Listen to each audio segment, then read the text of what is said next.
was doing a little film study, so we got a show for y'all tonight.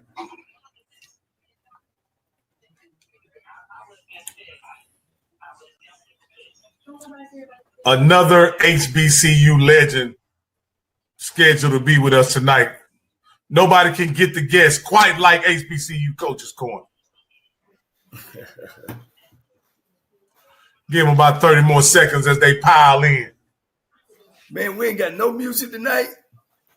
Oh, you can't hear the music? My bad. You ain't got that jazzy stuff going on. Hold on, that's my fault. I got to get it right. I'm glad y'all let me know my music was off. Because it's going. It just didn't have it. Now y'all can hear it right.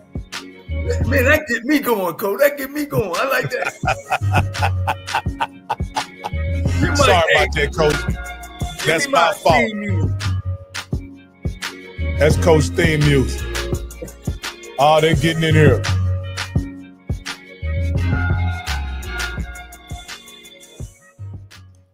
I'd like to welcome everybody to HBCU Coaches Corner.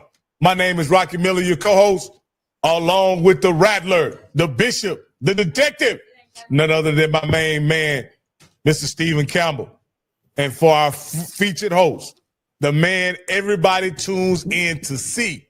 And today, you're going to get a treat. You're going to get, Coach going to break out the projector on you today. You're going to be able to see Coach break down a play, a very important play, a play that really something decided the SWAC championship. But we'll get to that later. But before all that, Coach, my man, Coach Johnnie Cole. Man, what's going on, guys?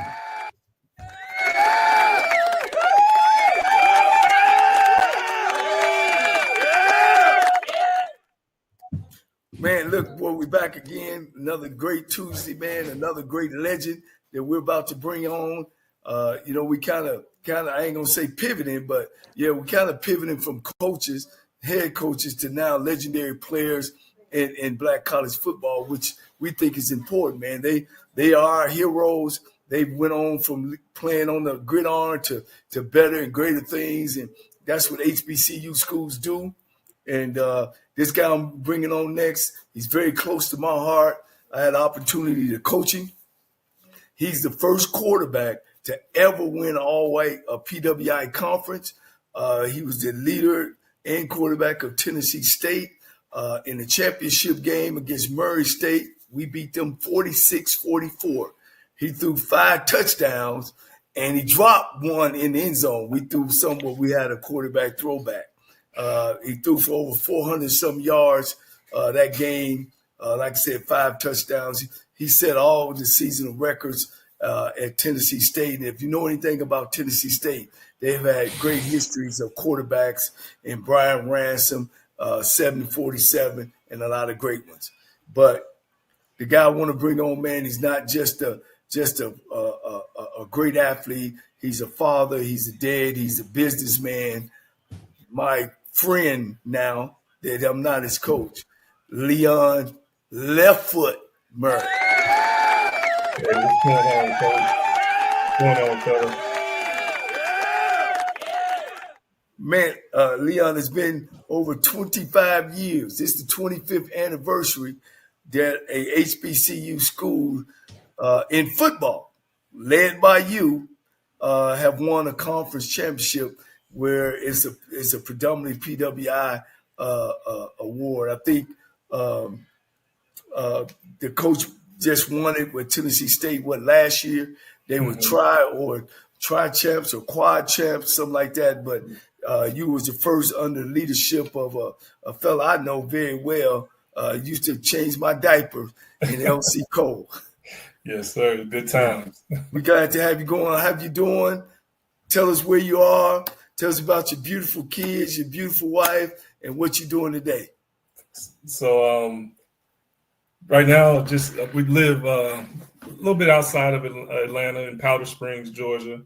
Like you said, been married for 17 years, two beautiful young daughters, 14-year-old and an active 10-year-old. and just living life, running around with them. Little business, have real estate, and also owner of a logistics company. We do last mile deliveries for Amazon. And so, that's it. That's about it. Like I said, spend most of my time being a free Uber driver, driving these kids around. Well, let me just jump right in, man. I need to jump. How did you get from the University of Pittsburgh to Tennessee State, and what made you make the decision? So, went to University of Pittsburgh from Louisiana because my parents were moving back to Cincinnati when I graduated. So, I was a mama's boy, so I wanted to stay close to mama. So went to Pittsburgh, got to Pittsburgh, they promised me, I'd play quarterback. That didn't happen. I got moved to receiver after 1 year. Played a year at receiver and tried to get out of there after my first year when they moved me to receiver, but we didn't have the portal back then, so I didn't get a release, so I couldn't leave. So I had to stick it out and play receiver. Played receiver for a year, and then we got a new coach that came in, and I was playing basketball at the time too, and so when I came in from basketball, I was like, "Hey, look, can I get my release?" He was like, "Just wait at the end of spring. If you don't like it, I'll give you a release then." So had to go through spring. He did move me back to quarterback. Had to go through spring.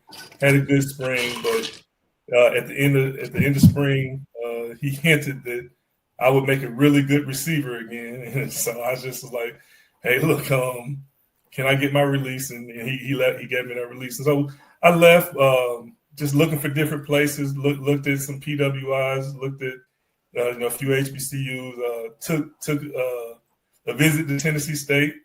On that visit, met you and Coach Cole, Coach LC, and fell in love with the family environment. Met my roommate Tyrone Butterfield there, and we stayed in contact throughout because he was transferring from Michigan. We stayed in contact throughout the recruiting process. He took a couple visits. I took one more visit, and we both were just taking visits just to be taking trips at that time because we had already kind of figured out, we wanted to be at Tennessee State. So, we both committed there, and best decision I could have made. Yeah. One of the things that, I know the big thing about how Deion came in with transfers, I don't think they understood back in 1996 the transfers we brought in.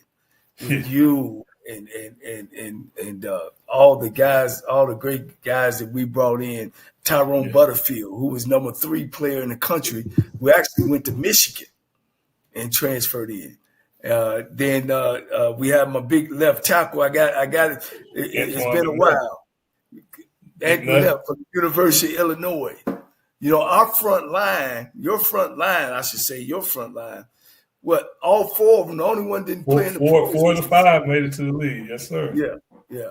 So when you came in, of course, I can remember the game against Florida A&M. It was you and Todd Valentine. Mm-hmm. All right. We went in that game saying, "All right, Todd, you're going to start it off. You was the guy before. Leon going to come in the second half or the second quarter?" Second quarter. And Leon would do, and then, I'm going to make my decision then. Coach, you were playing two. Hey, Coach, don't tell me you was playing 2 quarterbacks, Coach. No, Coach. You wasn't playing 2 quarterbacks, were you? No. I said, Valentine, you got the first quarter. And if we roll, Coach, you might have to give him a little history about Valentine was he was a freshman the year before I got. He was a quarterback before Leon showed up. He was averaging 300 yards a game before Leon showed up. So then here come Leon coming in. You know what I mean? So now I got the guy that I started this year with in Leon. No, I don't do that 2 quarterback system. That sounds like 2 quarterbacks to me. Does it sound like 2 quarterbacks to you, Campbell? It sounds like a quarterback and a half. In defense. Because what it was, Coach, see, let me tell you something. Leon's going to probably tell it. the guy was already there. Coach wanted to be lower, but he knew he wanted Leon because Leon probably in practice was probably performing. But he said, you know what? Let me just let this guy, because this is the guy I really want. I bet you that's what happened. Because we're going to talk about the FAMU game, Leon, that got you to sit on your way. Coach, you hit it on the nail. I gave him because he was the guy. And, of course, that first year, you know, we having friction. We bringing all these studs in. We got these guys there, so we going through. So I said, okay, Valentine, you're going to start. If you're rolling, you're going to stay. Yeah. You know what I mean? If not, Leon come in a second. Leon came in and completed 15 straight in a row. It was history. I already knew what was going to happen. It was him. He completed 15 in a row, and we went on to get after them Florida A&M folks. Coach, you didn't change Valentine's position, did you? No. He stayed the backup. He stayed the backup. Okay. You know, he stayed the backup. But we wasn't alternating no more either, Coach. Let's get that straight. How was your experience from being at a PWI, big time, in the HBCU? You know, because a lot of people is like, you know, well, I'm stepping down. But what was your experience? Yeah, so it was crazy because skill position wise, like it was so many skill players who could have played or should have been playing at those PWIs, the Big East schools, or all those schools back then. But the only difference I would say is the depth of the offensive line, and that was where you offense and defensive line. That's where you kind of see the differences. That's all scholarships. We had a lot more scholarships to recruit a lot more big, offensive line. Of course, the resources. Resources are different at those schools, but from a player standpoint, man, like some of the guys I played with at TSU were, some of the best athletes I've ever seen. So that honestly was kind of shocking because I didn't know, like you said, the perception is you're stepping down, but definitely didn't feel that way when you got there and started practicing and seeing the speed that everybody's playing with. It wasn't a step down. Yeah. How did you feel off the field? Was it a different off the field feeling from Pitt to being there, on the HBCU campus? Yeah, it was good and bad difference, right? The good difference was, just being at HBCU, being surrounded by, people who look like you, people who think like you, people who had the same experiences you have. Of course, at the time, the ratio was great for a young man, a 20-year-old young man, so that was great, but at PWI, it was different. Like I said, the resources. When I would be at Pitt and say I was broke, I'd have money in my bank account. When I was at TSU and said I was broke, I was broke. I had to go find, eat peanut butter and jelly sandwiches and really, figure things out. So, wait, Leon, hold on. I got to make a statement. The statute of limitations have now passed, so he can now make that statement about putting money in your pocket. So, Coach paid me, but Coach, I didn't ask him for him money, and he didn't, he didn't have to give me none. But if I needed something to eat, he was gonna make sure I wasn't hungry. As I said, the statute of limitations have now passed. Now, Leon, coming in a black staff led by LC Cole, how did you feel about comparing the staff that you left at Pitt with us? Because a lot of times, again, it's like it's a down level. Did you get what you came there for, or did you see not just yourself being coached? I mean, the numbers speak for themselves, but just throughout our whole program. No, I can really speak for the offensive coaches because that's who those are coaches I deal with, and day in, day out. I mean, we had some of the best coaching out there. Coach Ehrenfield did a great job with the offensive line. Coach Reese with the running backs, who later became a head coach. Coach Keiss, who coached the receivers, who went on to do, good job, coordinating offenses on different levels. He had you, who put together the game plans that put up one of the most high-powered offenses at Tennessee State, Alabama State, Texas Southern, wherever you've been, and of course, Coach Cole, he just had the organization of the whole program, So, the things we did them first class, as far as travel, like you heard stories and HBCU, the 3 or 4 people in the room, sleeping in the room, and that wasn't none of that going on. Everything we did was first class. It was, of course, again, bigger schools have bigger budgets, so it's different. But everything we did at TSU was, you didn't feel like you were at an HBCU at times. Hey, Leon, tell me about this pregame ritual where he say during home week he take them out in the woods. Where'd you take them, Coach? Hey, the first time me and Butterfield heard about that game, he's coming from Michigan, I'm coming from University of Pittsburgh. We're like, going to the cabin. What's going on here? And so we didn't know what to. But for real, it was some of the best bonding that you could do out there, though, because you're sitting. And guys, that was the first time that HBCU schools were taking their kids off campus. Yeah. Didn't nobody do that? Nobody done that. But we were the first ones. And of course it was new to HBCU, so they didn't give us money to take us to a hotel.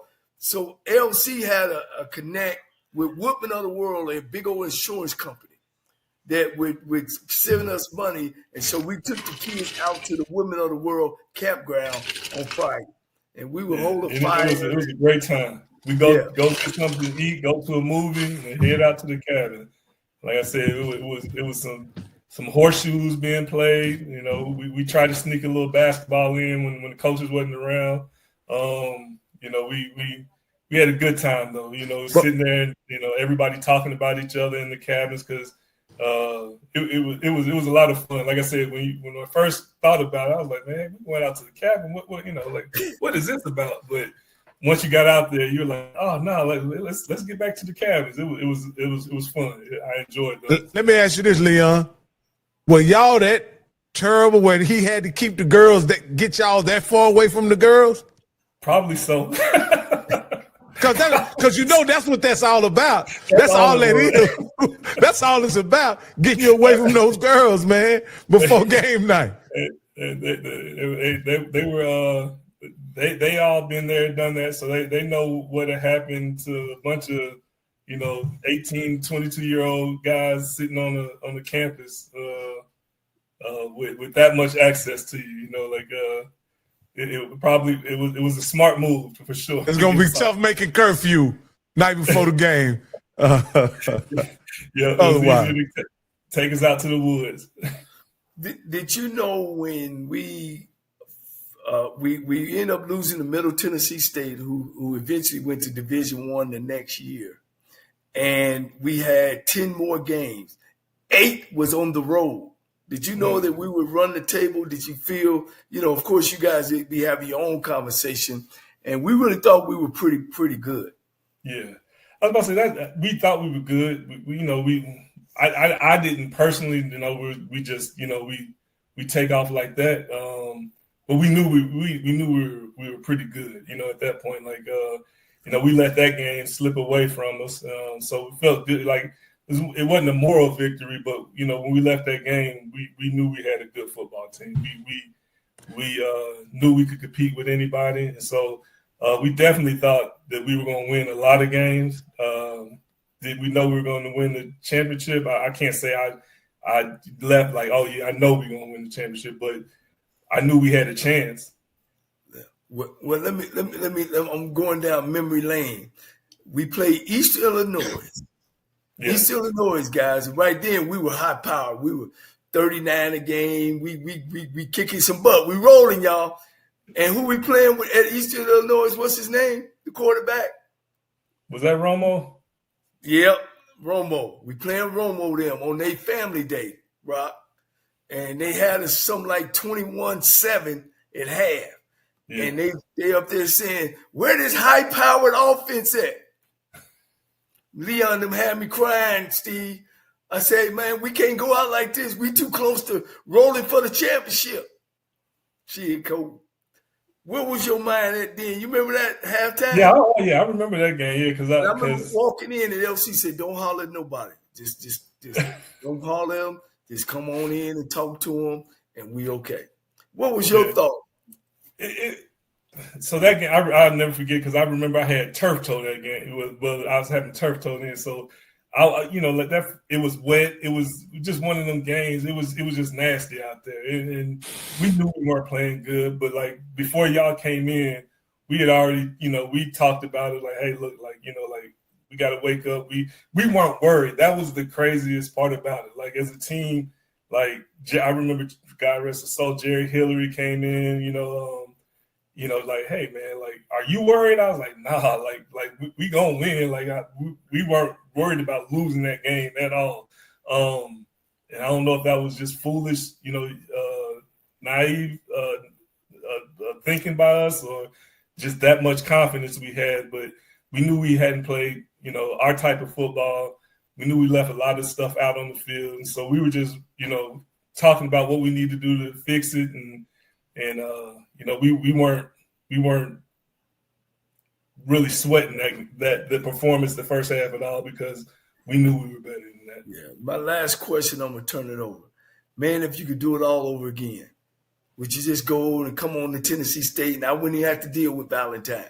If I could have left after my first year, yep, I would have did that, Coach. Would I have? If I know what I know now, yes. But not knowing what I know leaving high school, I probably still would have chased, that PWI first, being an 18, 19-year-old. And then, but if I could have left after that first year when I tried to leave, I'd have came down, because you weren't there at TSU when I came out of high school yet. I think you were still at Southern.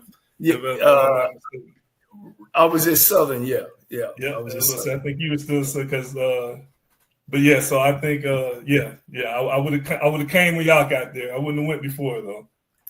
Now you got two little girls, two beautiful girls. One is a heck of an athlete. Yeah. Daddy, I want to look at are you showing them the HBCU, or are you keeping that open? So my youngest, like I said, she that's the athlete. We went to Tennessee State earlier this year, and both of them really enjoyed the game when they played A&T the first game of the season, and they enjoyed the game. Honestly, it's the first time we have been back because they're so active on the Saturdays. I don't have many free Saturdays to get to too many college games. So that was the first. No, that was their second game they had ever been to. My oldest had been to one when she was a little bit younger. But it's definitely an option. I'm definitely going to let them make that decision. I'm not going to force them anyway. They got to create their own path, and I'll support them whatever they do. All right, man. That's awesome. I'm gonna pass it over to now. Here come the real questions. No, Leon, this is what I want to ask you. You say when you were at Pittsburgh, your position had been moved from from quarterback to wide receiver. And then you came to Tennessee State as a quarterback. How were you able to stay sharp enough to walk into that situation and be the starter in the first game when essentially you hadn't played quarterback since high school? Yeah, so I did my first year at University of Pittsburgh. They did. I traveled my whole first year as a quarterback. They took me to every single game as a freshman, dressed me out, did everything as a quarterback. So I played that whole year as a quarterback. Okay. And then that next year, we had 3 receivers that played for us transferred out, and when they transferred out, they moved me to receiver. And then, like I said, when I came back in, so when I played basketball at Pitt too. When I came back in from basketball, we had got a new coach, and he let me come back in the spring and move back to quarterback. But I mean, I knew I was a quarterback. I knew I didn't want to play receiver. I wasn't a receiver. So like I would always pick up a ball and throw it, like even after practice when we run routes, I would run a route and I'd go to quarterback and throw the ball. And then I'd run another route and go to quarterback and throw a ball. So I never stopped throwing the football. And I never thought about staying at receiver either. So. Oh, okay. And because this is why I asked. We currently in the SWAC, especially, we have a lot of guys struggling at quarterback. I don't know how close you follow the SWAC, whatever. And we don't know if it's and to be honest with you, I was teasing Coach Cole about playing a couple quarterbacks, right? But a lot of teams in this league play more than one quarterback. Coach Cole hates that. He hates playing that they won't commit to a guy. Yeah. In your opinion, I know this ain't necessarily got anything to do with you, but what allowed you to be successful coming from Pittsburgh, where you didn't get any live game reps at quarterback, but then you get in the game first game, and you're able to go 15 for 15. What happened to you in that time frame that allowed you to be successful when you came on the field, and obviously you were prepared to play quarterback? I think what you just said, you were prepared. You knew what to expect. You knew what to do in certain situations happen. You were coached up. You had good game plans, and you had confidence. That's one thing Coach Cole made sure we were all confident. Like we weren't going to lack any confidence in that quarterback room. So you knew what to do. You knew what checks you should be making, what audibles. You knew the game plan. We used to have to get up at 5 o'clock in the morning and come watch film, make sure we knew the game plan. So, we were well prepared. So it wasn't many surprises when stuff happened. We had seen it before and you knew, like I said, you knew what to expect. So let me ask you this, in your opinion, has there much changed about you also coach? So those of you who don't know, Coach Murray was a coach also. And I'm just asking you, did much change about coaching the quarterback position from what you experienced in college to what you ultimately saw at that level coaching? I don't know, and I hate to sound like an old person right now, but I think some of the players have changed. Like you used to coach. Now coach is hard now. He didn't baby us. He coaches hard. Some of the stuff he used to say sometimes, I don't know if you get away with that right now. To be perfectly honest, you probably get thrown up in the president's office for some of the stuff that used to be said. So I think just being able to be mentally resilient. Some of them, could be they're just not resilient. They've been kind of handed things and kind of pacified a little bit to where when something happens, it's harder to shake back than it was for us. Like we something bad happened. It's like, hey, look, it's bad. What we do? How can we fix it and keep going on? That and then just like you said. Not having patience. I think everybody doesn't have the patience to let somebody mess up a few times and stick it out. And the coaches are in hot seats every 2 years, and so if their quarterback isn't playing good, they want to see if the next guy can play better. And so that's why I think that's why you get 2 or 3 quarterbacks playing in a year, because everybody wants this instant success. And if it doesn't happen right away, you lose patience. Now, Coach Cole won't say this, but and correct me if I'm wrong, Coach Cole, you believe the quarterback's performance on Saturday has everything to do with how he's prepared Monday through Friday, right? Ain't no question. So when you see a player fail out there, Coach Cole's contention, it is not the player failing. it's the coach not having the player prepared. Do you agree with that? Even though you've been in coach, I agree with both. I think at the end of the day, you always say you're either coaching it or you're allowing it to happen, right? So, if you're coaching him up and he knows what to do, then he's going to go out there and get the job done. So I do agree with that. As long as the player has the talent to do it. If you're not asking him to do things he can't do. If he can't throw and he's just running, then find some stuff where you can run the ball. But if you recruited the right person and you got the right person out there, then yes, it's on the coach to get them ready to perform. And very few coaches do a really good job of that. Yeah. Hey, I want to thank you, Leon. Before I pass you on to Mr. Campbell, I'm sure he's our historian. So I ain't no telling what he may ask you something about what happened in 1970. Who knows? Mr. Campbell, it's your turn. Well, Leon, I'm gonna tell you something. First, it's a pleasure. I actually saw you play, and this is what's been great about this. Everybody that's come on, I can say. So let me set this up so you understand what I'm getting ready to start with you. I'm originally from Jackson, Mississippi. I went to school at Florida A&M. So two of your biggest rivals, I am a part of. So we're going to deal with that later.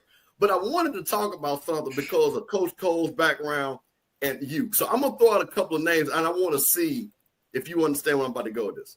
Joe 747 Adams, Eldridge Dickey, Joe Gillum, Brian Ransom. Did you realize the greatness of the position of quarterback in Tennessee State and how historic that position was at that school when you came? I didn't, to be honest. Before I got there, I didn't. I didn't know the history of it. The two HBCUs I really knew the history of were Grambling and Southern, being from Louisiana. Right. Didn't really know Tennessee State's history like that, but learned real quick when I got there about the history because I love football, so it was fun, diving into them facts and learning about these guys and just trying to live up to what they had already established. Being such great athletes and great quarterbacks. Just to piggyback off that, Campbell, go ahead, Joe Gilliam actually, remember Leon? He actually would come and work with us. Mm-hmm. And if you know Joe Gilliam and his background, he was still going through those things. He would actually come to my office and talk and let me know what's going on, but yet fall asleep because he was going through those things. But he actually, Coach, worked with us a little bit. He worked with us. I remember him throwing the football when he came out to practice that one. I was like, whoa. Yeah. And he knew Lionel Taylor, who was my college coach, was on the staff when they were winning those Super Bowls. So I just want to add that to it. Joe Gilliam actually came back and worked with us a little bit. And he taught me a lot. And the thing about with Joe Gilliam, you talk about one of the first quarterbacks that started in the NFL, played for the Pittsburgh Steelers.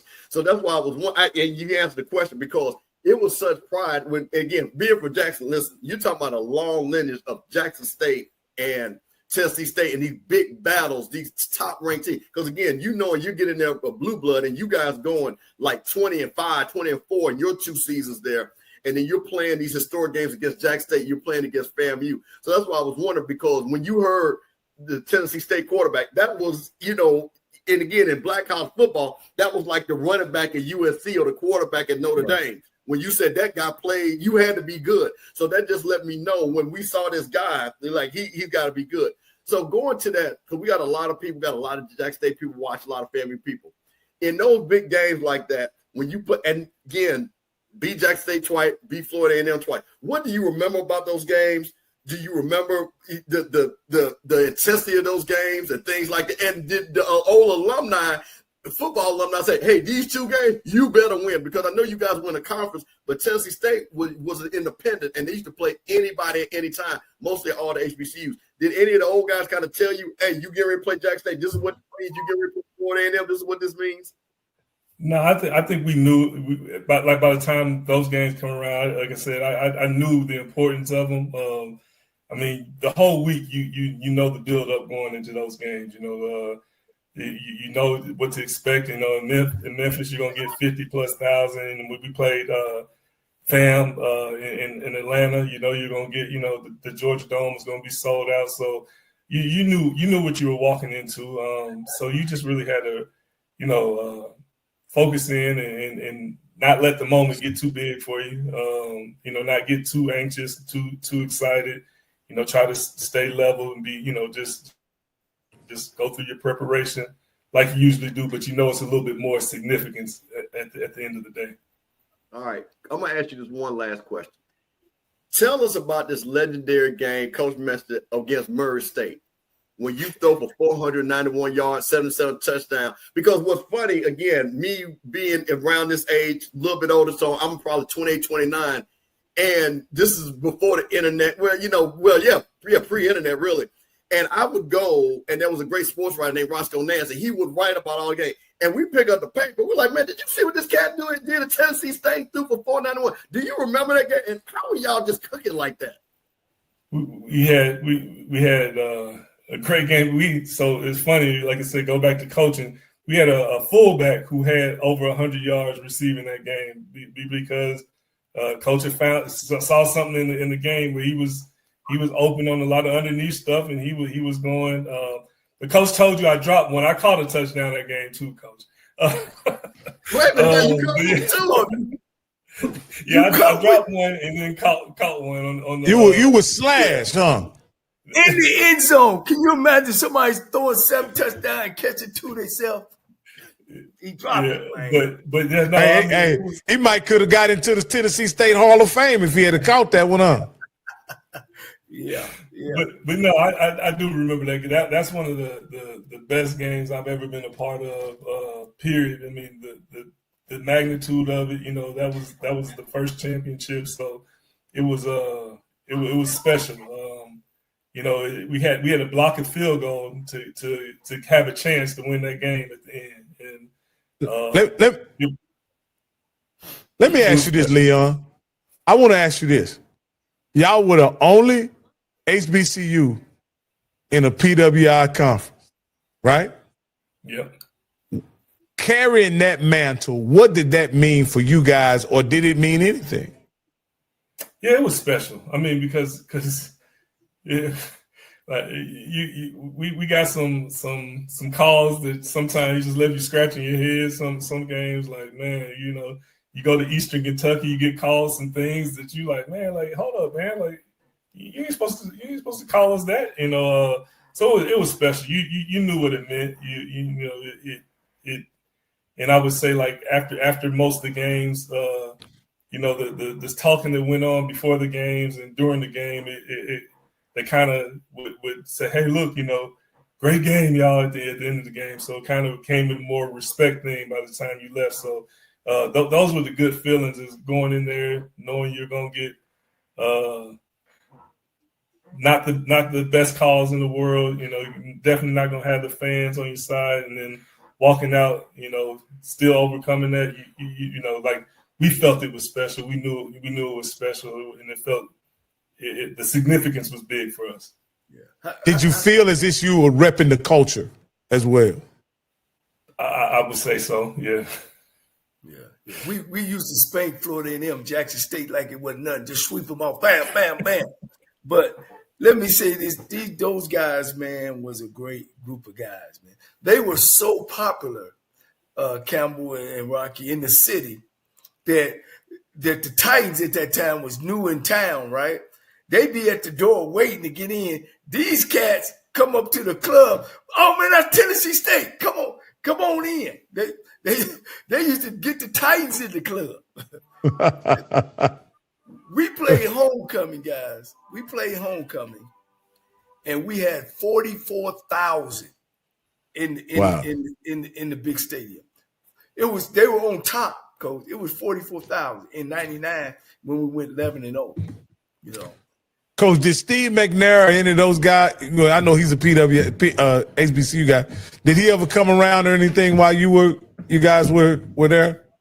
We talked a few times because I knew so Anthony Dorsett, he played with me at Pitt, So he was on the team at the time, and so I would talk to him every now and then, and I see Steve, like, the sports bar. He owned a sports bar not far from the campus, so I see him and I talk to him and that. But he didn't.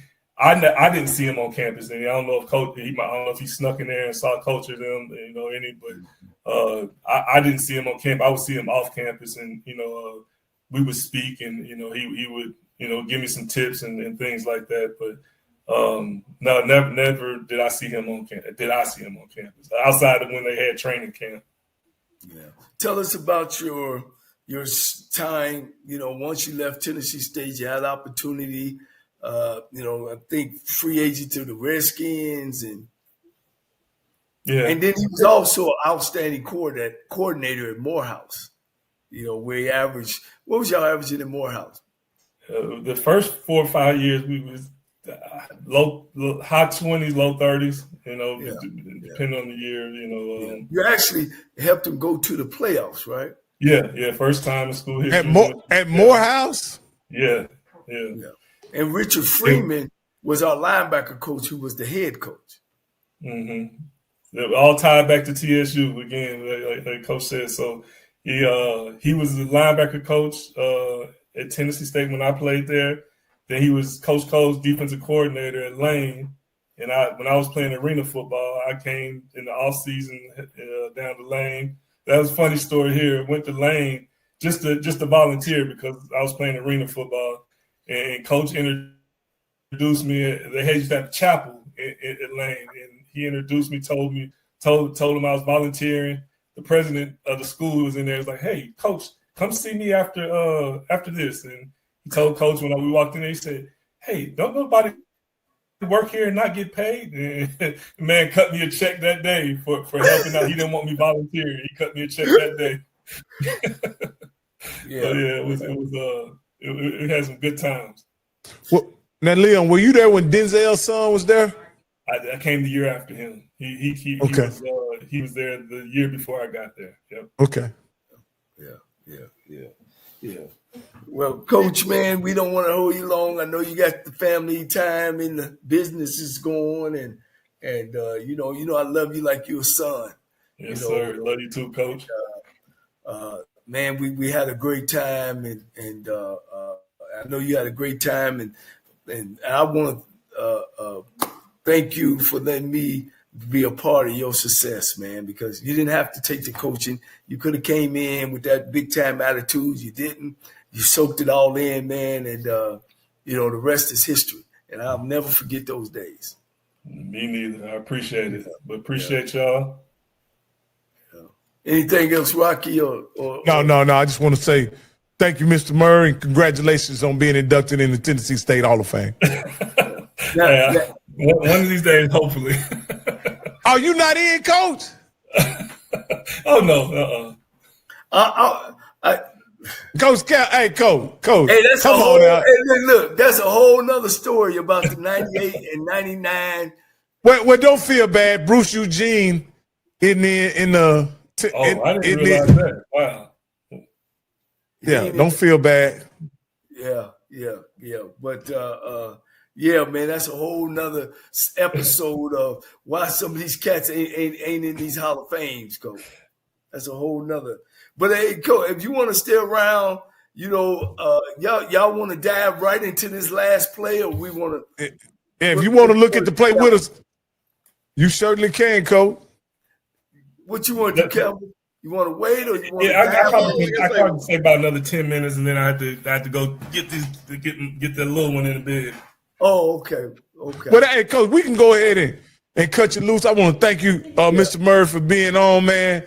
And Ms. Campbell, if there's nothing else, what can they find you, follow you, or moving forward, Mr. Murray? I have no. I think Instagram is Realtor Coach maybe. I don't know. I'm very rarely on there. I'll go on there and like somebody's picture and I'm back off of it. I don't do too much social media, but yeah, I try to stay as low key as possible. Yeah, Coach low key. When we had some real good talks on that sideline during the heat. when I need him to step up and yell at somebody, kick somebody in the butt. Hey, look, we ain't doing what we supposed to be doing, baby. You got to come out of that quietness. But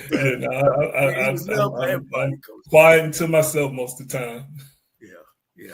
All right. Well, thank you, Leon, for everything, man. Appreciate you coming on. Hey, this is your first time, but I'm pretty sure it won't be your last, man. All right. Sounds good. I appreciate it, Leon. All right, Coach. That was another great interview by one of your former players and associates, Coach. We got to give him let's give him Leon Murray his flowers, man. He's an HBCU great, man, along with the rest of them.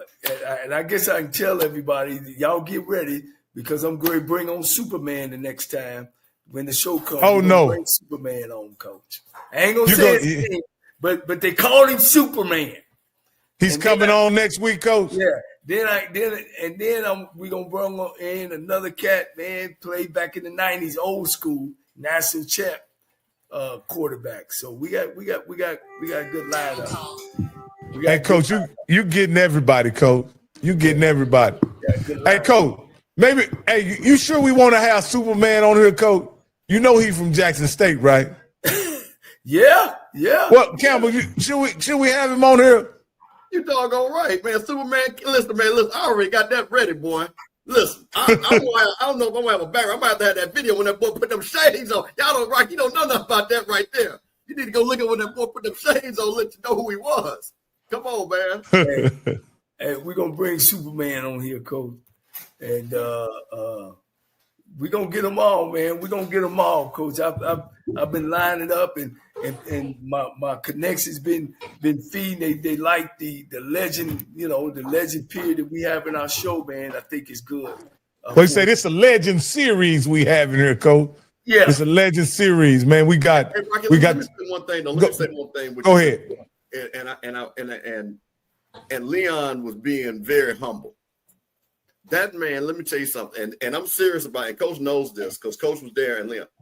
When you were the quarterback at Tennessee State, and Rocky, I'm telling you something, them cats, whoever the quarterback, because Tennessee State was forward thinking way back, because you got to understand something. It was guy, and I think Joe 747 Adams, the reason why he went to Tennessee State because they threw the ball.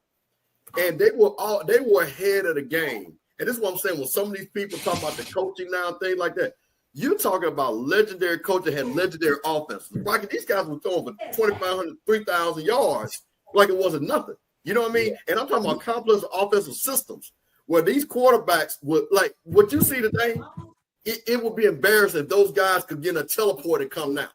It would be, they were literally, like Michael Irvin said, I'd catch 200 passes. These guys throw for 5,000 yards at this SWAC now, or MEAC.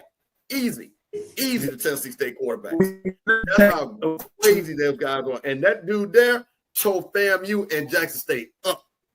And like you said, they come to Atlanta rolling that FAMU ball. Now we had Billy Joe. This one we had a bomb squad. Okay, so we're winning the MEAC, and these guys are winning the OVC, and they're beating us, and we're going to beat playoff teams. So man, just really, really amazing that and I appreciate Coach because I think what happens is, and I'm going to make one thing because what bothers me sometimes. We have people that think HBCU football was started in the 2000s. That's all they talk about.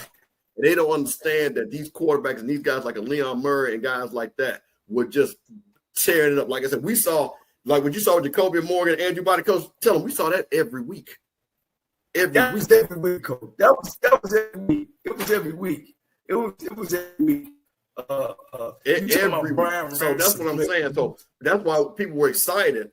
And people that's my age, when I'm sitting up here seeing a game when you see Jacoby Morgan and again these historic programs, when you saw those battles like that, again we talked about Bruce Eugene and Superman Kent, Kent going for 500 something crazy, you know what I'm saying, and all these things like that, him and Darnell Kennedy, and then Bruce Eugene coming in to playing those games. So we saw those games. So I just kind of wanted to put that out there and let you guys know the people that we're talking about, man. These are some superstars, man. Yeah, it looked like Coach may be having some. So, hey, first off, I want to thank everybody for watching this stream on the Off Script channel. I had to get through that Leon Murray interview. I wanted to get the complete interview on the Off Script channel. We're about to suspend the stream on the Off Script channel, but you can always catch it on the home of HBCU Coaches Corner on the Rocky Miller channel. So I'm going to paste it up in here one more time. Y'all hit me with the ones once y'all switch over, and then I'll suspend the stream on the Off Script channel. I want to thank you guys for watching on the Off Script channel. Now, Rocky, you have a little bit of sound problem too. You sound like a trans. I do. Lagging. Oh, maybe we got some lag going.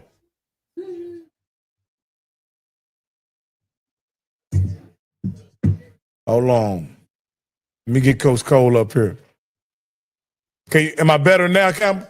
Yeah, you sound much better. Yeah, okay. Just straight out. But, you know, I wanted to piggyback off what Coach was saying because I watched those guys as a high school kid. Doug Williams, like I said, Joe 747, Brian Ransom. I mean, man, it was 747. It was just great quarterbacks at all these schools, man. That could do it. You know, Leon was a gentleman. He was a soft. I won't use the word as soft as it was some deterrent, but he was a quiet leader. You know, he was an assassin. You know what I'm saying? He had an athletic ability about himself that he was quiet, coach, but played hard and played up here mentally. When I say he went 15 for 15, coach, it like he ran my offense like if he had been in it for years. And when we played Florida A&M Jackson State, man, I mean, he would put it on him, coach. I look, he walk in that mug with silence and get it done. And you know, I can't say enough about him. And then again, I was fortunate and blessed enough to walk on with Darnell King, who was another great one. But when you average 44,000 at homecoming in 98 and 99, coach, you getting stuff done. You getting it done. And we won in good fashion. Well, coach, the thing that I hate, and when you said that, which was interesting when you're talking about that's what Tennessee State should get back to, because and I know they're trying to figure out, you know,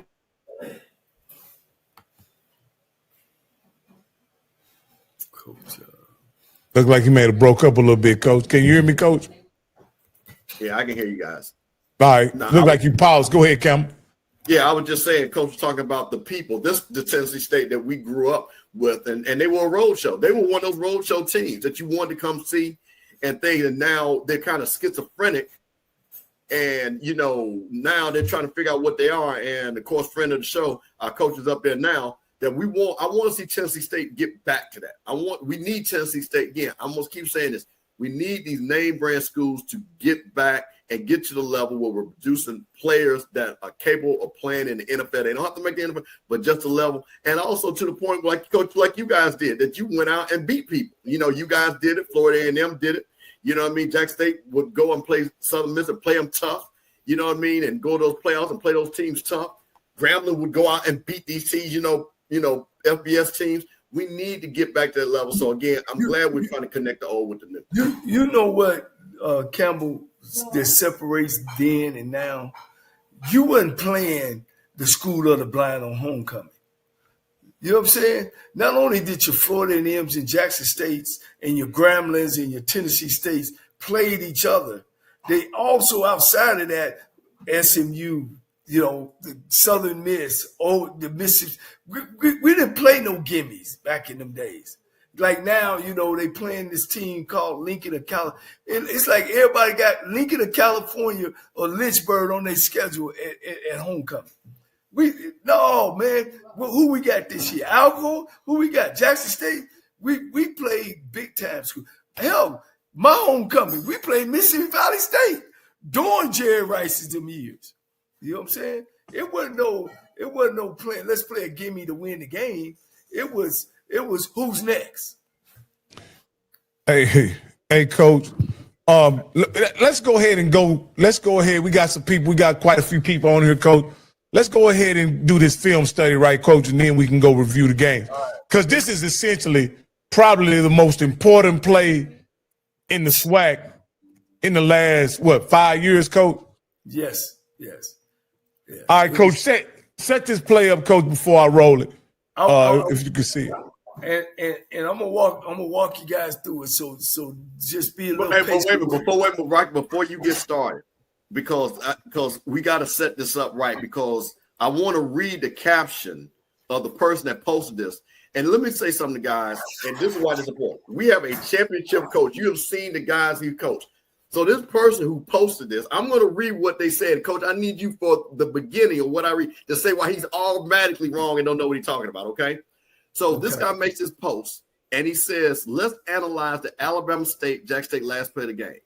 1, Alabama State wide receiver should have went in motion to the right to neutralize JSU linebacker and clear the left side of the field.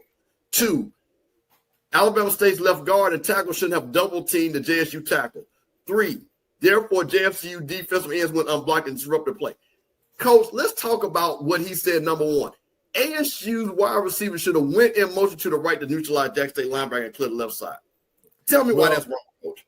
If he would have, it'd have been a legal procedure where now it's 5 men in the backfield, and you can't have 5 men in the backfield. You can only have 7. I mean, 7 on the line of scrimmage. You got to have 7 on the line of scrimmage. 4 in the backfield. So no, you couldn't have done that. That's a bad call.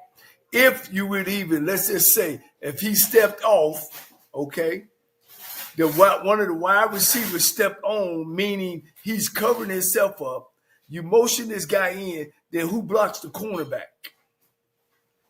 So if he motions in and blocks that outside linebacker, who blocks the corner that's on him? Now, let me say this, guys. Everybody can sit back. Because I've been an offensive coordinator before and in big games like this, if the play work, we happy. If it don't, the object of the coordinator is to put his offense in the best situation to make plays. Then the kids got to execute. Did they execute? I don't think they execute. Is this the best play that you could call? Well, that depends on the coordinator who's calling it. Asking me, no, it wouldn't be the best play for me because I believe in playing some smash mouth football. But for Coach Burnett, it's something that he's seen that week or seen in film that we can run this play. I think, looking at the play, I don't think it was the call. I think it was the execution by the kids, by the players. We start off, the left tackle and left guard has a guy that's in a 4-eye. What is a 4-eye? Jackson State's tackle on this outside is actually to the inside eye of the tackle.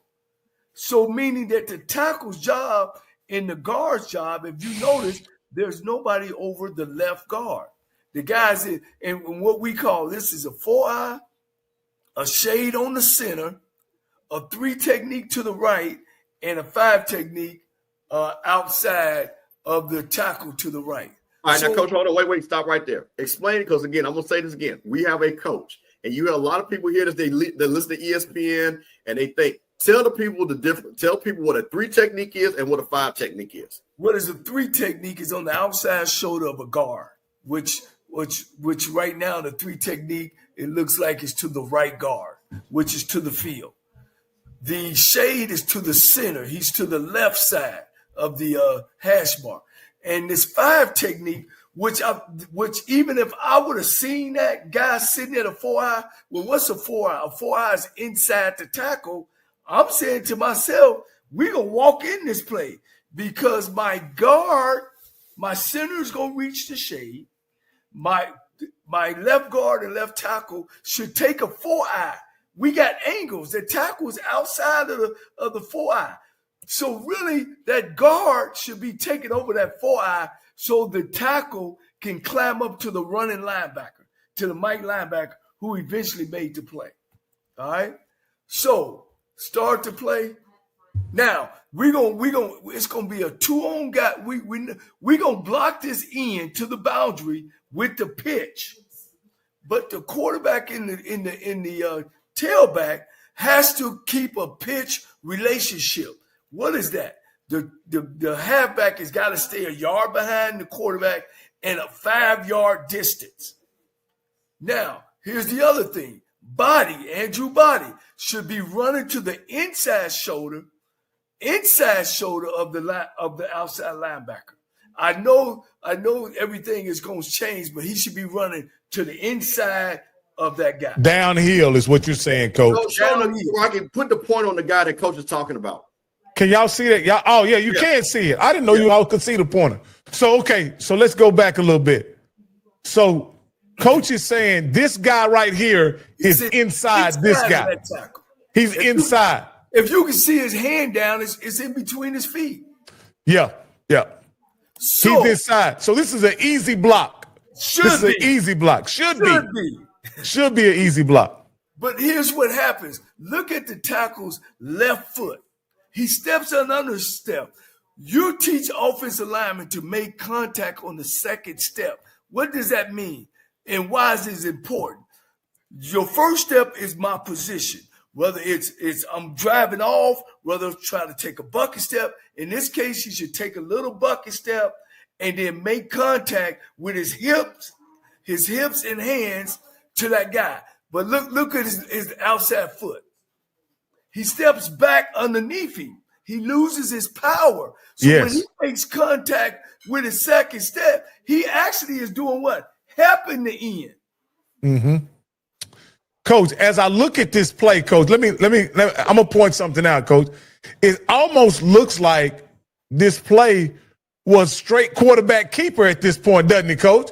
Like right here, it looks like straight quarterback keeper, doesn't it? Yes. So if it was quarterback, and the reason why it wasn't quarterback keeper, then this back should be hitting that outside guy, and Body is running around the end. If that's what it was.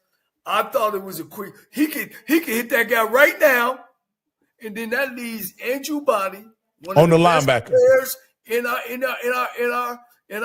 our conference, would have got that 1 yard. I think, because here's come the linebacker, knowing Body. If it was a quarterback run, he would have beat that guy. I think.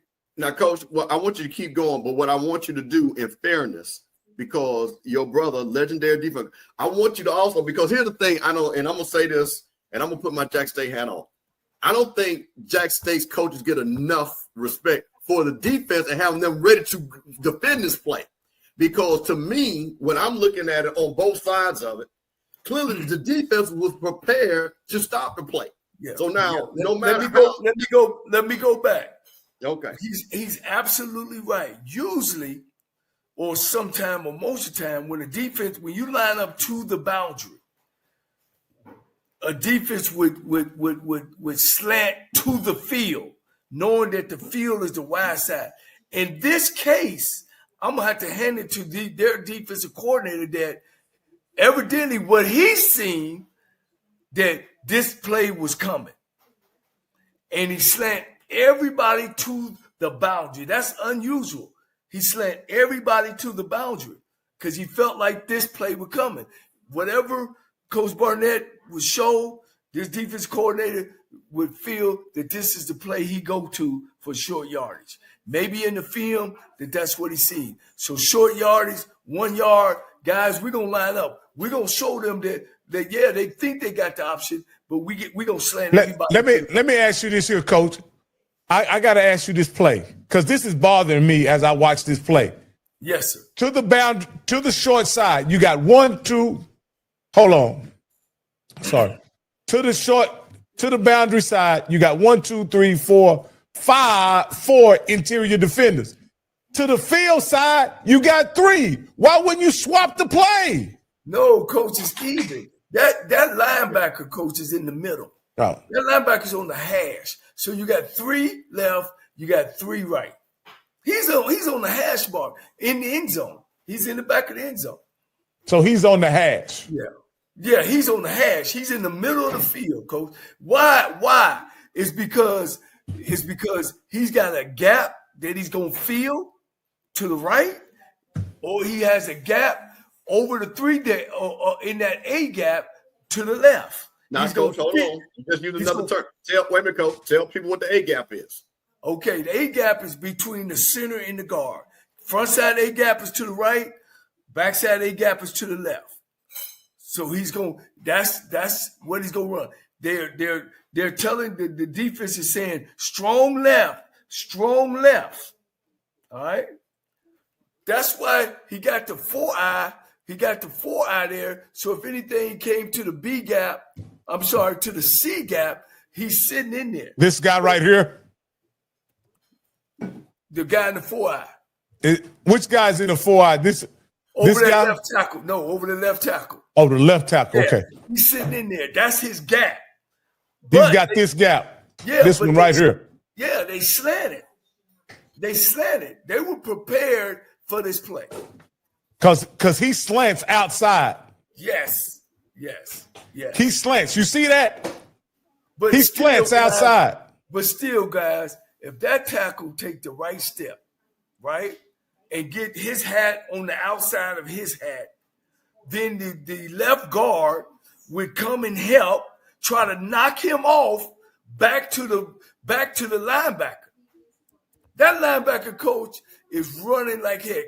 You know why he's running like heck? Because he sees full flow. What is full flow? Both of the backs are going to the left. So he out and running. Now, run that back. Body should be inside. He should be inside that guy that's hitting him. And this back, both of this, the back step is wrong. The back is supposed to take a belly step and get deep, but keep a 5 or 6 yard relationship between him and the quarterback. So you saying body should be going here, going straight to inside this guy's outside of that tackle's leg. Yeah, out here. Right. Out here.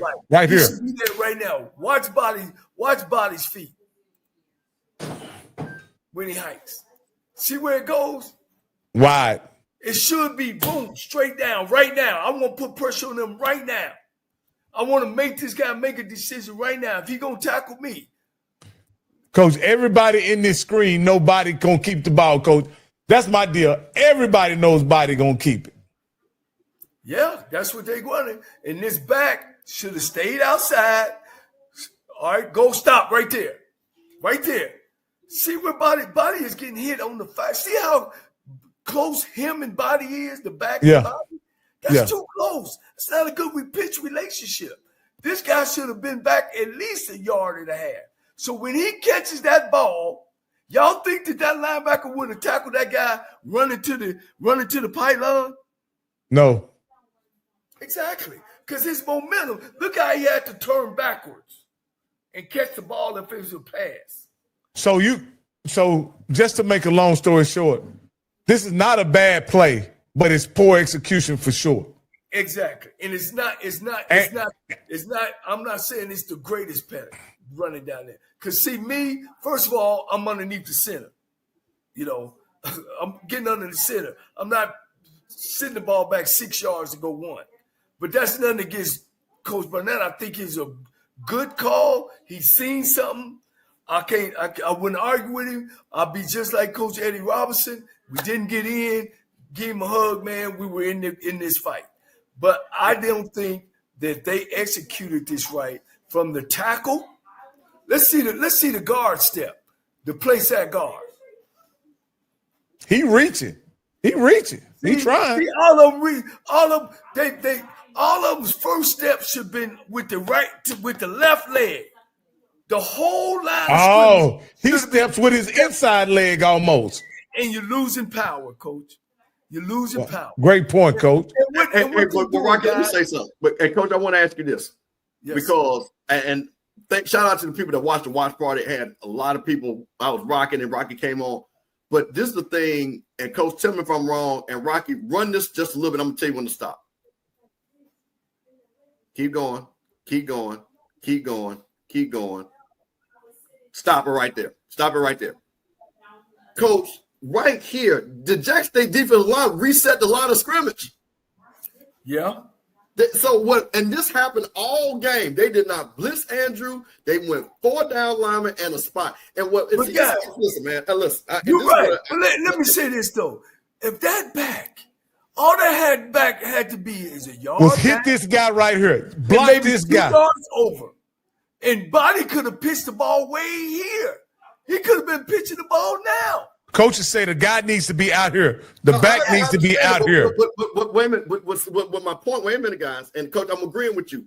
But the first, and you're going to agree with this, the first way to stop a play is to try to stop the play. So my point of the line of script, so the play was already breaking down. So to my point, now I want you, now this is me, okay? Now I'm a fan, and I'm looking at Andrew. This ain't run the way it is, so not everybody's rushing, right? Because now he's like, wait a minute, because this is Alabama State. These guys, because quote, tell me if I'm wrong, at best, those guys should be standing even with those if they're holding those blocks correctly, not the way it's already broken down. But you're right. But that ain't important in this play because it's an edge play.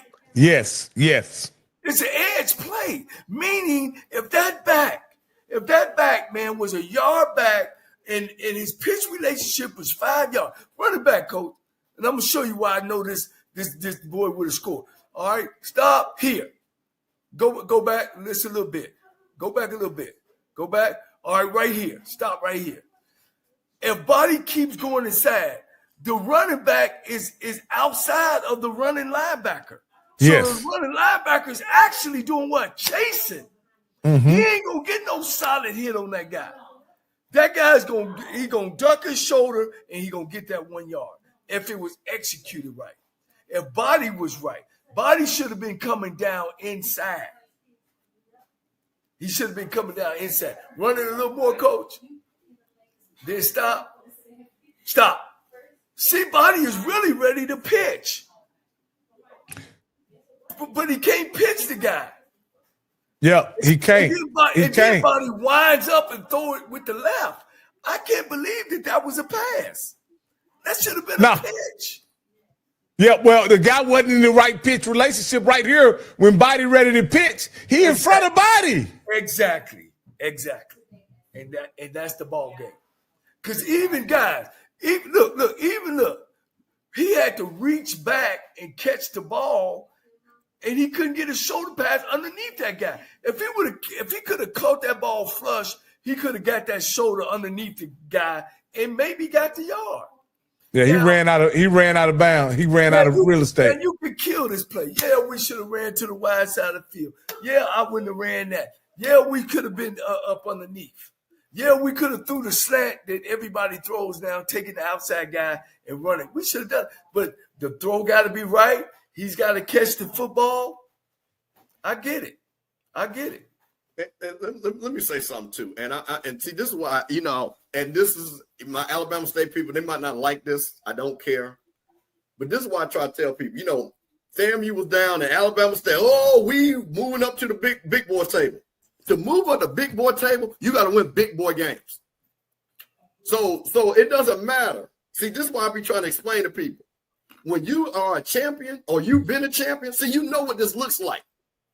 So when you're talking about the teams that have played in these games before and have won these type of games, and that's why I told people, you guys are taking it because FAMU is falling out that you think is your position. Your position, you got to take your position. You got to go get your position. Nobody's owed you that. And I think what happened too, they got into this fist fight. And I'm going to tell you another thing too. The numbers, because see, Andrew played an outstanding game. So we can move that to the side. He did everything possible. But when I watched that game, and I was on this, and I said this with the people, if that Jackson State defensive line can handle this team with 4 defensive linemen and a spot, Jackson State's going to win this game. And that's exactly what it is. Because on this game, in a game like this, you got to whoop them boys.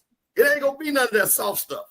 And that's my point about resetting that defensive line, that offensive line, because Jackson State's defensive line has been playing like this the whole game. The thing of it is those kids didn't execute their footwork.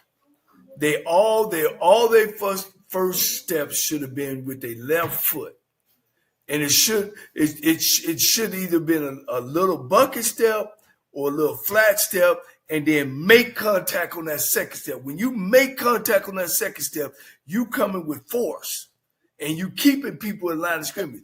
But when Coach, wait a minute, I want to ask you a question. Now, here's the thing. Now, and this is having nightmares for me. And we do this every week. We try to do our best. And I would say, Coach, we probably, between all of us, I think other than what game, I think that was the Miles game that wasn't on TV or we couldn't see that. But we pretty much have seen all of Alabama State's Andrew Body snaps. Would you not agree? Or at least 80% of them? Yeah. And I'm just going to take, because this reminds me of FAMU against Valley. They ran a play that they usually don't run. This is not, because if you're saying what you're saying, this is supposed to be a pitch play, right? Pitch, an option pitch at that. Not a straight pitch, an option pitch. Would you? Because you agree with that, right, Coach? Guys, I always told my quarterback, whenever this is what you call speed option. Speed option. So hold on, Coach, wait a minute. So my point of it is, this is something that by nature they don't run a lot. And it was the same thing when I saw with FAMU. We never with Daniel Richardson ran a speed option. First of all, Daniel Richardson wasn't fast enough to run it. And we try to run a play like that, and of course it didn't fit. So to me, it goes back to when you're in one play, and I guess, Coach, this is what my question is. We watched Andrew. Was this the best play to run? That's something that you usually don't run all the time. That I don't know, Coach. That part of it, I don't know. All I know is I seen the defense, I seen the offense, and once again, was it the greatest play that you could have ran or to get 1 yard? I would say no. But was it a bad call? No, it wasn't a bad call either. It was a good call according to the numbers. Coach, I think you said something very instrumental very early in your breakdown of this play. You said Jackson State was prepared for this play. Yes. Right? Yes. And because you saw the slant, you saw the alignment, you knew they were prepared for this play. And I think that more than anything shows you why this play was broke down. Now, it wasn't executed perfectly by no means, but it still Jackson State still had a chance to stop it, even if it was executed properly.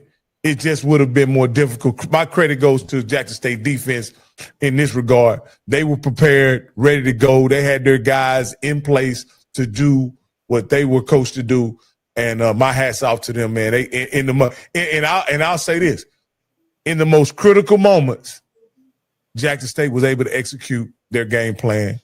And shouts out to them, and that's why they won the game. And let me say this, and I'll argue with anybody. I don't care what level you on, 5A, 7A, national champ, Division I, all that. I'm not running no play like that.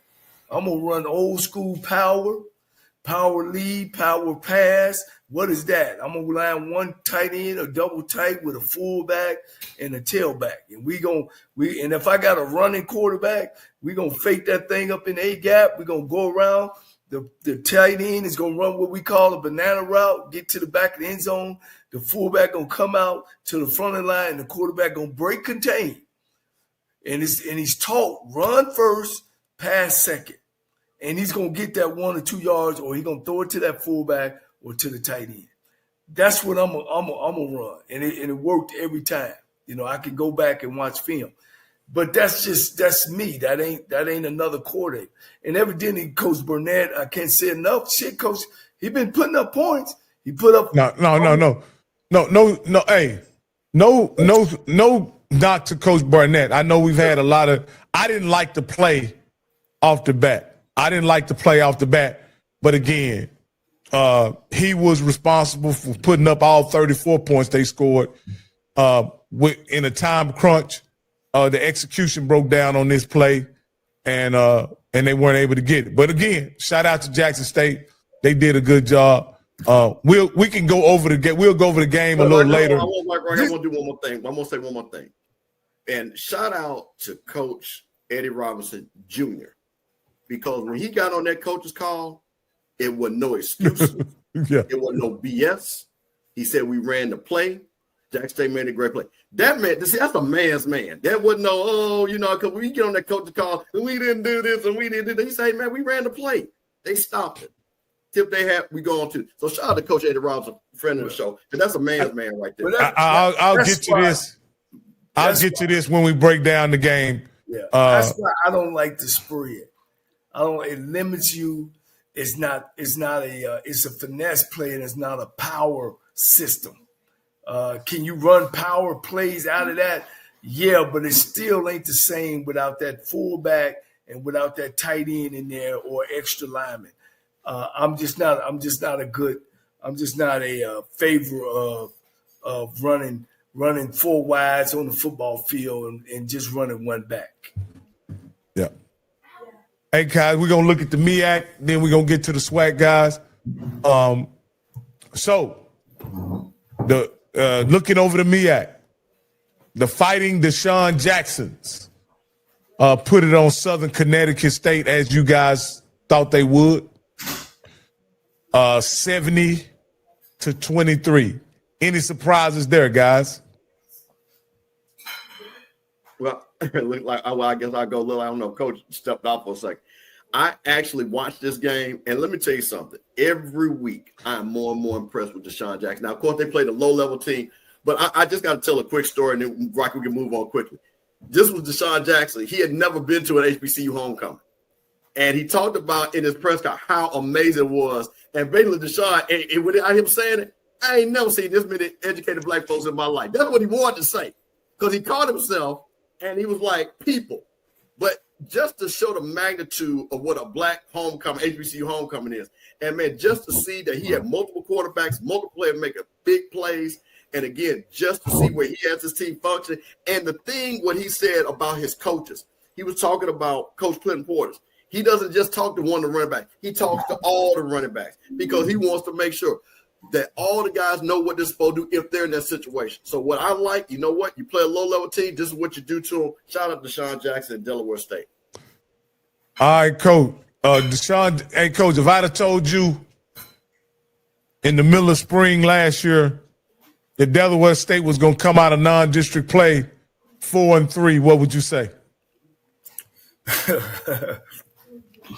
I wouldn't say yeah. I wouldn't say yeah. They would be coming out there. No, I wouldn't say that. But then again, you take your hat off to them because not only did they bring a guy in that they knew that was taking a job for the first time, they prepared. I take my hat off to the administration on putting the schedule together like this. We know out of the 7 games they played, 5 of them probably was Division II teams or 4. Which was good to give him a start, to give their team a start, because we need wins in Delaware State. We don't need to be showing up. We need wins. So I think as a unit, not just only with Deshaun Jackson, but the administration who put together a great preseason games, to get us a win, to get our confidence up. Confidence can take you a long way. So, we're going to get in the bread and butter and the thickness of his schedule, and we'll see how he comes out. All right, Coach. All right. Next up, this game was much more competitive than we thought it would be, Coach. South Carolina State was hosted by North Carolina A&T on homecoming. To me, this is a great homecoming matchup. Nobody schedules homecoming opponents quite like A&T and Southern. I don't know. You can say what you want to about those two schools, but Southern, since I've been watching HBCU football, Southern and A&T really know how to schedule homecoming opponents. But with that being said, this was a very competitive game, surprisingly. South Carolina State was able to pull it out in the end. I personally was very surprised about that. I think we all took South Carolina State, and we thought they would win easily. Were you surprised as the fight that North Carolina A&T put up in this game? Well, let me say this. The score was 22-9. A&T scored that last touchdown to make it close. They were up 9. South Carolina State won. It was 22-9, and then they made it a little bit. In the fourth quarter, they were leading 9-7, though, Coach. That's what I meant. Right, but that's what I'm saying. 9-7. And then they scored. It was 22-9, and then they scored another touchdown to make it cute. Okay, so that's what I'm talking about. So listen, I think what A&T, again, they can build a program. They got the facilities, they got the location, they got the money, and again, we'll see what happens. But again, I wasn't surprised that South Carolina State did what they did. I mean, they were going to do what they did. So, now we get into MEAC play for those guys, and we'll see. The question is now, can North Carolina A&T get another win? That's the question. Because the rest of it doesn't even matter. You're muted, Coach. Here's the question: how good is North Carolina Central? And we'll get to them because they plastered North Carolina A&T. Now I don't know if A&T don't win and recruited and got some players, but South Carolina State seemed like it was just good for them getting out of there. At 22-16, it wasn't even no contest at North Carolina Central. So if you looked at just numbers, guys, it looks like it's going to be North Carolina. Well, we'll talk about that later. Yeah. But look at this here, Coach. Now this game right here, we all thought Sacred Heart would win. I think we all picked Campbell. You might have picked Howard, right? I think I did pick Howard. But we thought Sacred Heart would win, Coach. Now this is interesting right here, Coach, because Sacred Heart dominated this game from start to finish. Not the first half. Not in the first half, but the second half. Yeah. The second half, they dominated the second half when Delaware State gave them a fight the entire game, right? Can we take anything away from this game that Howard lost in convincing fashion and say that Delaware State will be live in the game when they play Howard? They'll be a live opponent and they'll have a chance to win that game? Well, you got to go back and watch that Delaware State beat Sacred Heart. They were beating Sacred Heart convincingly, and then with the backup quarterback, mind you, because their starting quarterback got kicked out of the game when it was 14-0, right? Delaware State was up 14-0, and then their starting quarterback got kicked out the game. Yeah, I mean, you could take some from that, but every Saturday is a different Saturday. Okay. You can take, we beat Sacred Heart, or we play Sacred Heart hard. You could take a little bit from that, but you just can't hang your hat on that. Hey, let me ask you this, Campbell. Yeah. Do you take anything from it? Listen, I'm going to take this. Howard is not a good team. They're not going to win. Like I said, I think somebody said they're going to lose to Delaware State. They're going to lose to South Carolina State. They're going to lose to SDCU. Because, again, I watched this game, and when you start seeing this game unravel, it was crazy because, they were running the ball. They were feeling good about themselves. I said, okay, I'm going to watch this game. Because I think this game came on a little bit earlier before the Jack State and the FAMU game, if I remember correctly. I'm pretty sure it did. But then the second half, you just saw that, again, that this how a football team is not going to challenge for the MEAC championship. They're not. So, again, they got their win over FAMU. The girl, Erica, had a little list. So, I tell you one thing, she couldn't mark Sacred Heart off their list. And I don't think she's going to be able to mark off any more other wins on that list that she had. Yep. So, we'll move on to this next game. The thing of mention about this game is there was some violence on campus, wasn't there, Mr. Campbell, during this homecoming?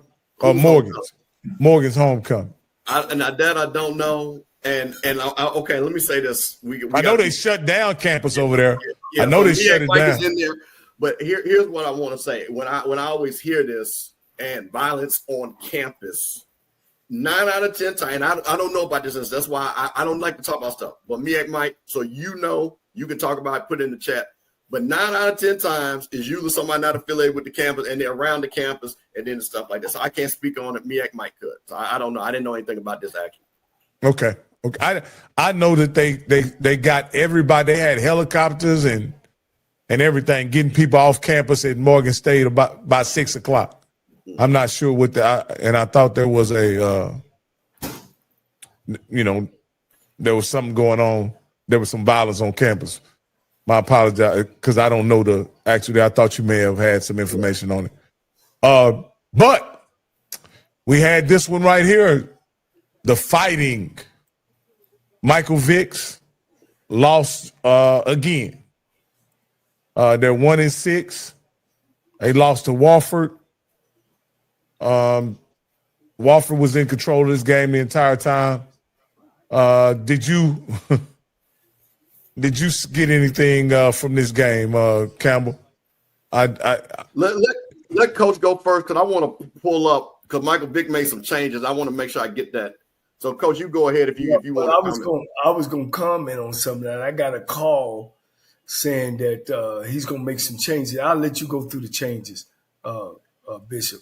But he was going to make some changes about what's going on. And the only thing I say about that, and you'll get more depth into it, is that, defensively they're giving up over 30-some points a game, but offensively they're only averaging 20, so it don't matter, who you get rid of, because ain't nobody stopping nobody and ain't nobody scoring.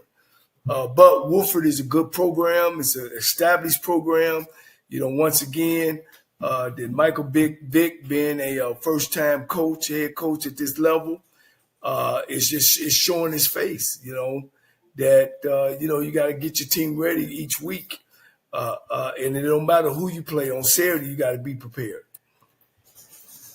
Yeah. So when I saw this, but okay, one of the things that we kind of talked about in HBC land, we talked about the difference between Deshaun Jackson's, coaching staff and Michael Vick's. And one of the things that we just couldn't figure out, especially on the defensive side. So Michael Vick, again, according to the reports, and this is funny. Actually, Scotty has quoted on the Bro Bible. This is really funny. Is that he's fired the defensive coordinator, Terrence Garvin, and the safeties coach, Jamal Jabo Smith. And then there's a third coach that he was going to fire. So, again, Norfolk is allowing 34.7 points a game and over 425 yards a game in his first 7 games. The defense has struggled to stop the run and completely incapable of stopping the pass. So, and then the Spartans are unable to keep the opposing offense off the field. His opponents are averaging 32 minutes of possession per game and convert 50% of their attempts on third down. Now, Coach, I'm asking you that. Can you win ball games giving up those yards, those points, and those conversions? No. But, the object of the offense is to score more than the defense. We're a team. This ain't tennis or track. We're a team. So, you got to be able to help your defense out. Of course, I'm not ever ashamed to say I won a championship because our defense played better than the offense, and we ran plays and we did tempo to make sure that we get a ball back and let our defense win games. And our job was to score more than they scored. And our defense is only giving up about 12, 13 points a game. So if we were scoring 14, man, we were cheering it on. You know what I'm saying? So it's a team game. Yeah, you can look at those numbers and say, of course.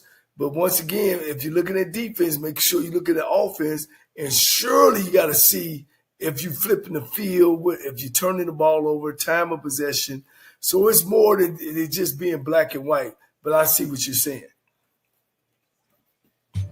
All right. We're going to move on to North Carolina Central and Florida A&M. I'm going to step back on this one because this one speaks for itself. We all predicted North Carolina Central. And Campbell said that they would score 50. I just want to let you know, Campbell, you were wrong. What else do you have to say about it? Well, you know what? That's because the time ran out. Because they tried their damnedest, and I told everybody what was going to happen. Here's the thing, and this is no secret, and Coach Cozy understands this. There's disarray with this program. The coaching has been substandard. The quarterback play has been substandard. And you cannot sit back, and I don't want to hear, well, we play, Alabama State, one of the best teams, and North Carolina State. This is Florida A&M University. Anybody you play, you should be equal to. And for us to sit back and to think this is acceptable. It's not. And Coach Cozy knows this. So this ain't no secret. I hate when people, you can't. Coach Cozy knows this. You cannot 45-7. 42-21 against Alabama State. 2 back-to-back 40-point losses at Florida A&M University. 28-0 at halftime. There you go. So when you're looking at this and you got people in the crowd, you got homecoming. So I'm going to tell you this. Buckle your chin strap for that 220 club meeting tomorrow in the evening. They're going to have a 220 after dark. And these are things that, again, that people that support the program, that love the program. And the thing about it, after a while, you can't keep saying, well, we're going to stay or stay late. You got to acknowledge what it is and then figure out. So I'm not talking about should he get fired or whatever. What's going to happen is going to happen. That is not for me. I do not work for Florida A&M. That is for the people that get paid to make that decision. But what my disappointment is, and I think anybody that's a Rattler fan, is that you want to see. It's no problem with a better team. I can respect that. But when you do not see the execution, when you do not see the energy that's needed from the players, and I'm going to keep saying there's a difference between playing football and being a Rattler. We need football players that want to be Rattlers because that is the big difference.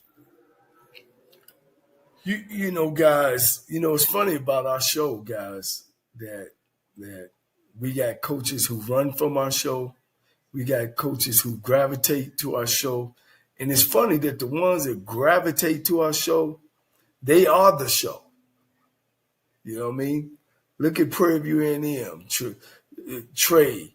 Look at the only one was T.C. Taylor, and I don't think that he got our message. And I'm going to have to make sure next time when I talk to Ashley Roberts to see what happened. But the coaches that gravitate to our show and that have confidence in what they're doing are winning guys, man.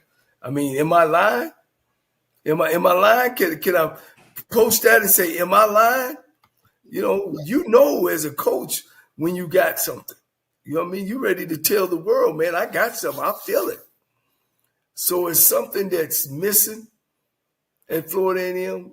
Coach Cozy's been on our show twice and kind of, ducked this last time, but maybe he felt and seen that something that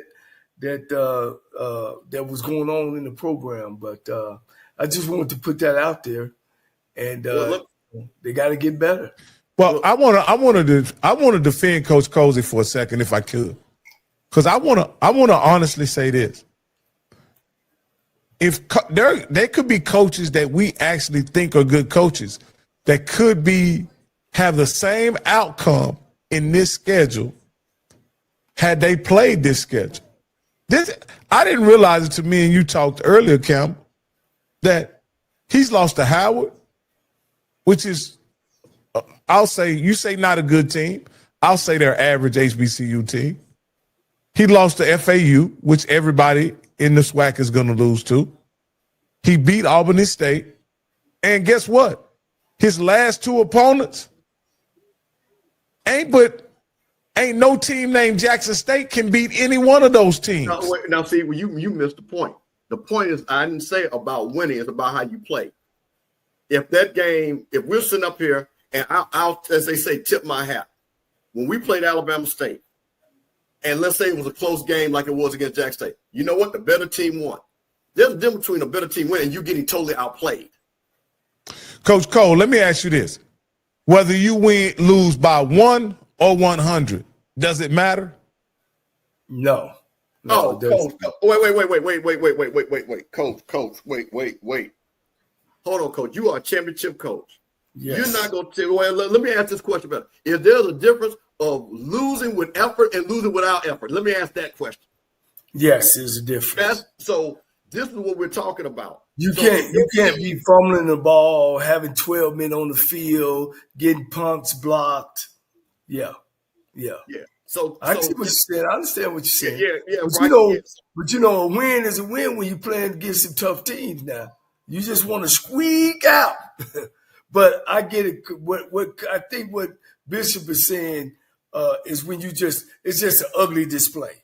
Now they look, but again, given the opportunity, Alabama State and North Carolina Central is going to outclass most teams other than Jackson State.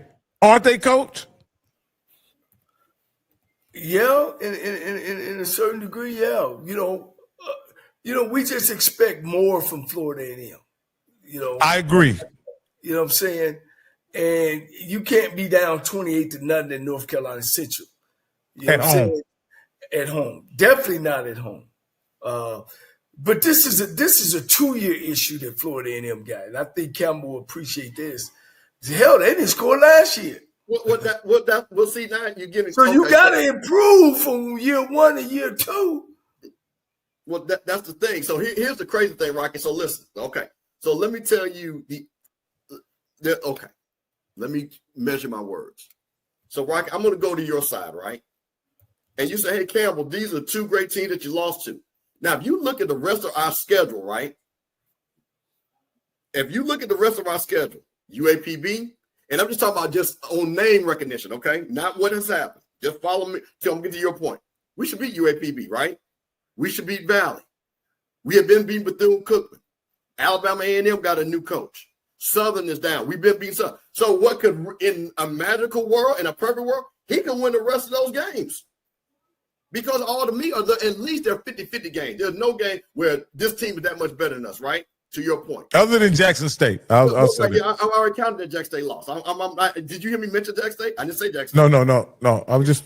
So I'm going to your point about playing people. The problem with and we will know this weekend, to your point, if your hypothesis is correct, is it just a point where when Alcorn, unfortunately, is down this year. They are down. They've won 1 game. They've only beaten Lincoln, okay? We've only beat Albany State. Something's got to give right there, right, in that game. If you don't show in that game, then to Coach's point, this is what happens. So now to the people in Israel, which is no problem, and I think people say that. Once again, talent evaluation is key for any school that is. And when you're sitting back there and you're looking at it and you got guys that are not going to be all conference guys because of the way they're playing and the way they're executing, then that's not the Florida A&M way. Because there are certain schools, no matter what, if they have the right coach, and I'm going to, before we end this, because I want to make a point, because somebody made some statements about FAMU, but it goes back about the coaching and coaching. Let's run this back. Coach, how did you know that Leon Murray was going to be that guy for you? What did you see that you said, you know what, you come here? Because he didn't play. So what did you see, Coach? Right. Well, one, I knew he was a Division I athlete, so he had to have some. I was able to watch him in high school on film. Number 2, he had the measurements. Number 3, and so that's kind of how I evaluated. You got to evaluate the talent. And in high school, he also played for a state championship basketball team, so I knew he was an athlete. But Coach, guess what? But wait a minute. But with all that, and I think he will admit that, he had the great coaching. Would you not agree? Would you not give yourself credit and say you coached him to the best of his potential? I thought maybe you were asking me when he came in. Yeah, no, I'm saying that, but no, I'm setting that up. So you evaluated it first, right? That he had the ability. Because we didn't know what he was going to do. He didn't play. He had the ability. Now it's my job to hone in on what skills, what attributes that I need to get from him to be able to run our offense. And yes, he had all that. So my point of it is, to your point, in 2 years, you guys were averaging 35 to 40 points a game. No, Cole, don't cheat me, Cole. 39 points a game. Yeah. We couldn't score over 21 in 2 years.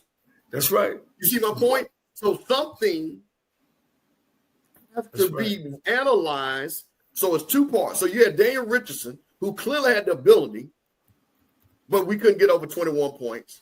Then we have R.J. Johnson, who didn't play, just like this kid here, right? But they said they saw something, and we can't get over 14 points. So where does it lie? So this is the thing, so we will see. But I will say this, Rocky, and then we can move on. Every program, and this is what I think people don't understand something. the way you have a great program, you have great coaches. There's no such thing as a great program without great coaches. And this kind of tickles me when people don't understand that they go hand in hand. So, Rocky, we were 1-10 the year before Willie came. He was 6-5. We were 1 win away from going to the Celebration Bowl with the same. And this is before the transfer portal, Rocky. Okay. So this shows you when you have a level of coaching, what can be done. So that's all. That's it. That's all I got. Well, the only thing I wanted to point out is your point. And I put the schedule up. You know, these will be all winnable games other than the Jackson State game. Yeah. And if for some reason the FAMU pride steps up and they jump up and they're able to bite Jackson State, then you're looking at a 7-4 season. And again, and really simply one game away from being a SWAC champ. Well, you know what I mean? Well, and then I will come on this show and I will apologize and I will say that's the reason why you coach and I don't. How about that? Well, let me do this, y'all, because y'all fought me on this Michael Vick, D. Starling. I think people are putting Vick in the shadows of prime, as if he is not a first time and a first year coach. He is taking his lumps. No, don't give me the sad, hallelujah, gloria, kumbaya. No, he's supposed to come and set it on fire. And he ain't set it on fire. And the thing about it is that it's his demeanor. Dion came excited. I got an opportunity to show these people that I could get it done. I'm gonna bring in this big time staff. I'm big time, and he got it going. So Starling, you take it. You stand up and damn take it. You know what I mean? I don't want to hear all that, he's a first-time coach. Yeah, I know he's a first-time coach. We told you that from day one. But that's all I want to say about that. We moved from the MEAC to the SWAC. Hey, Rocky, can I make one more statement? One more thing? Sure. I just put that up there. Let me put this back. Because and I love Emmett. But where was that? I just had that. Where was that at? Let me tell you something. And I just want to let you know something. Because you got it right to your opinion. But this about we'll see what happens. Do you realize the last time, and I'm not going to get into the second part of what I'm about to say. We have 45 people that applied for the job at Florida A&M. You know who one of those people that applied for that job? Was Jermaine Jackson. We're not going to have no problem when this job, if it comes open, we're not going to have a problem of finding the right coach. And if I give you the list of those 45, you don't know that list. I saw the list. And if you knew the name that was on that list, it's coaches that's winning right now at DC that apply for this job. So just to let you know, do not be shocked if this play, it'll be those same big time names that want this job. So I just wanted to set the record straight on that. Now, y'all didn't know that Tremaine Jackson wanted this job. Yeah. Well, I'll say this, Coach Cozy's still the coach over there. Before y'all start your hiring search, let him try to get those 7 victories. Oh, 100%. That's what I'm saying. It doesn't matter. We'll let it play out. But I'm just making a point. When somebody makes that statement that we're in disarray, we're going to the dark ages, man, come on, man. No, I ain't going to let you do that. We ain't doing that here tonight. And for those Jackson State people that were offended because I just mentioned the fact that a legendary blue blood program could possibly jump up and shock the world. I just mentioned that because that's a possibility because y'all are on their schedule. Now, how likely is it to happen? It's highly unlikely that this FAMU team will beat this year's Jackson State team. But to think it could not happen, I think considering the pedigree of Florida A&M, you thinking that it cannot happen, it's quite disrespectful to a blue blood program, in my opinion. All right, but let me go to this game right here. Texas Southern and Grambling. Coach, you had a lot to say about this game. This game is your alma mater against your protege, Mickey Joseph. I'll let you go ahead and I wasn't able to see this game, so I'll let you go ahead and tell me what happened. unfortunately, man, they kept shooting themselves in the foot. When you look at the film, Grambling had the game under control most of the game. And even driving down in the last series, or at least their series, they end up fumbling. They had 4 turnovers. When you look at the stats, they had more yards, they had more time with the ball. They had things in control of the game.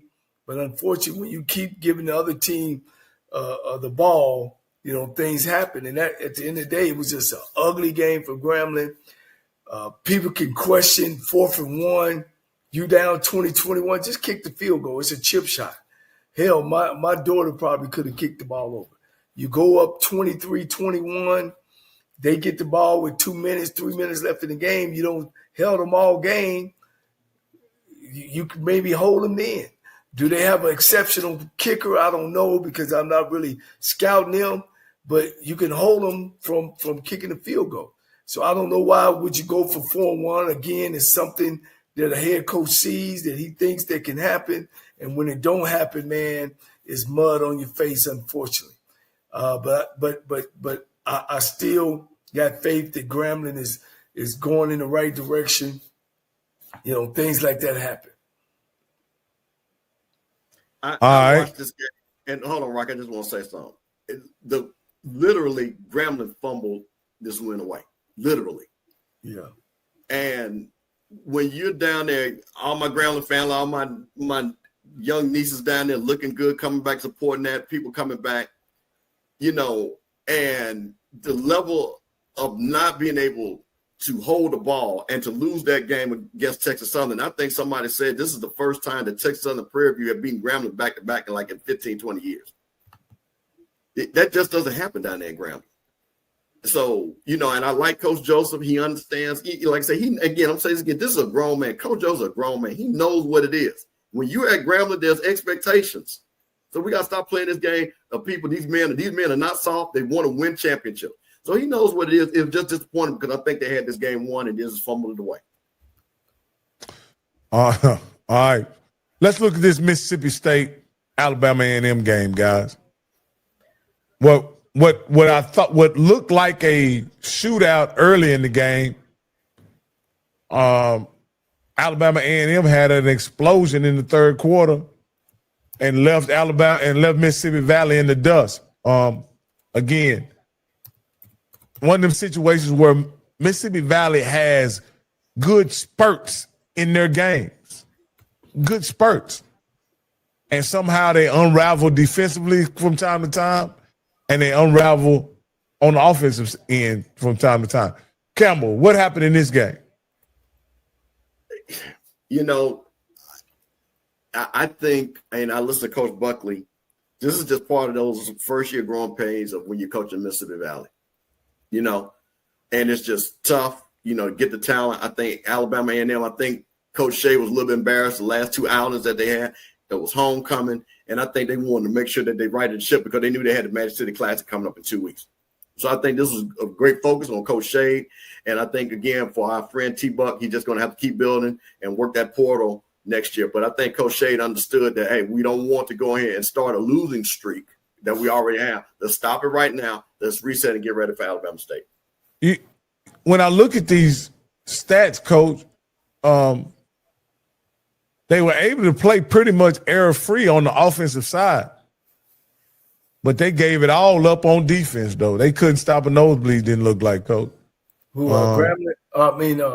Mississippi Valley? Yeah.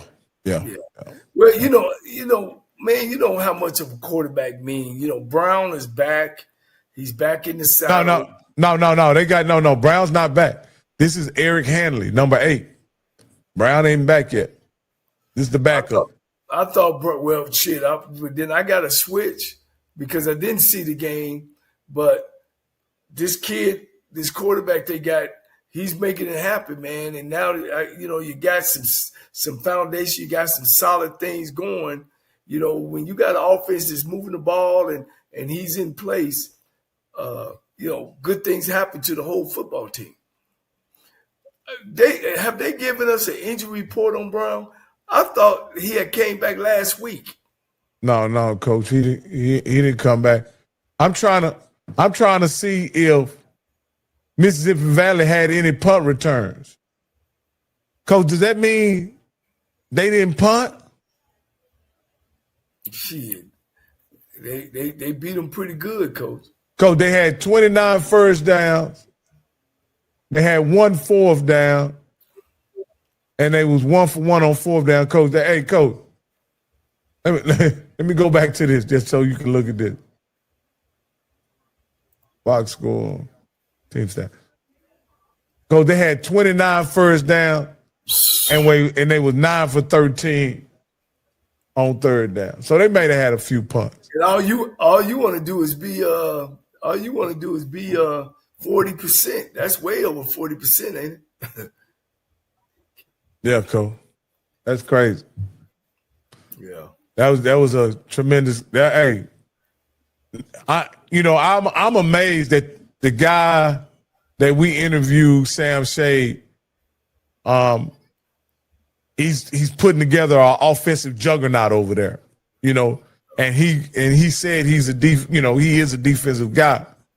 I know he's happy to get a win, but I don't know that. Does it matter how you win, Coach? Shit, no, Coach, not at all. Sometimes, man, you ain't gonna play as they say, any given Sunday, any given Saturday. At the end of the day, it's about winning the game. All right, this next game, the only thing that we'll mention about Alcorn is that it was homecoming and they got off they turned their goose egg into a 1 by shutting out Lincoln, California. So we don't even need to look at that. Now I must say, this game right here, Coach, Southern versus Bethune-Cookman down in Daytona. To me, this is the most surprising outcome of the entire season for me. What about you guys? What did Denny Green say? We got that on tape. Which one? They are who we thought they were? They are who we thought they were. They are who you thought they were, Coach. That's all I got to say. That's all I got to say because, down there we're real sensitive about what Johnnie Cole say. But they are who you think they are. What about you, Campbell? Listen, this was a great win for Bethune-Cookman. I'm going to talk about it from the Bethune-Cookman side because, as they say, everything is set up in front of them if they want to try to achieve something. When you look at the rest of their schedule, they got a big – if they can handle their business, they got a big showdown down the way down there against Jackson State going up to Jackson. They showed offense. So for them, this was a win. They had to win this game for them to be able to put themselves in potentially to be in a position to win the SWAC East. So shout out to them. Southern is who we think they are. Southern and FAMU, they are down bad. You didn't see any fight from the team. You didn't see what these guys, where you saw something, you know what? Okay. And my thing is, again, goes back to my point. When you're a Southern University or FAMU, when you're playing a game against Bethune-Cookman, there should be a level of pride. When you wear that SU on that helmet, that Columbia blue or this blue, that blue, whatever blue they're wearing this week, there should be a level of pride that you come in and say, we're not going to lose like this. And I think this is once again where Southern is going to have to take a hard look and see what they're going to go forward because, again, this is how chances go around. Last year, the ball bounced their way, right? And people was kind of saying, you're not what you think you are. You kind of slip. But you know what? But like this coach said, a win is a win. This year, the ball is not bouncing that way. And like I said, I don't see anything better for Southern as it goes down the way. But with that being said, Rock, I'm going to do one of your numbers. They do control their destiny in their own hands. And it starts with this week, which we're talking about, which is the game of the year in the West. If they beat Prairie View, you know what Southern say? We right back at it, and they'll say same old Prairie View. Coach, I was looking at the stats just to look at the stats. Coach, have you ever put up 32 first downs? No, I'm pretty sure I have, Coach. But that's a lot of first downs, Coach. That's a whole bunch, Coach. That mean you ain't stopped nobody. You know what I mean? That means shit, Coach. They running and the band playing and the trumpets are running out of air, gas. You know what I mean?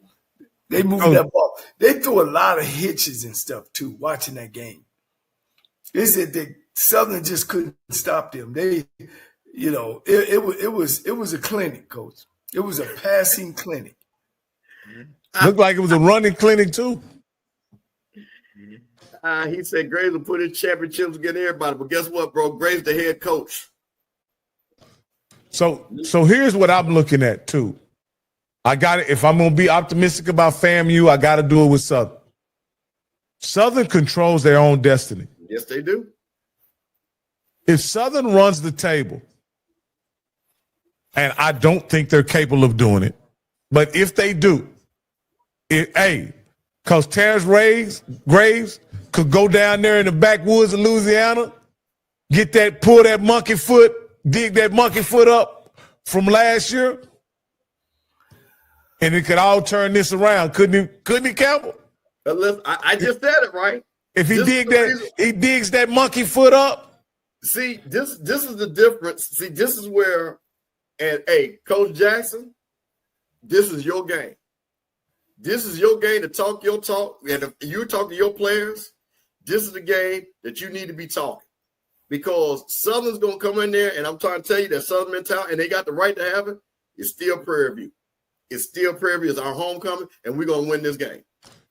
So you know something interesting, Campbell? I look at this game similar to the University of Texas game that they just played against Oklahoma. And I look at it in this way. Could Oklahoma put the nail in the coffin against University of Texas? Oklahoma could not put the nail in the coffin. And this is what I'm asking you, Coach Cole. Because this happened last year, Coach. Believe it or not, we came to this point last year, and y'all correct me if I'm wrong. When Alcorn came to homecoming last year with a chance to put the nail in the Southern coffin, and they couldn't do it. And believe it or not, Southern got off the mat and won the West. Can your protege from Prairie View put the nail in the Southern coffin? Ain't no question. He'll have them ready to go. I think now Southern is scrambling a little bit, trying to find their way.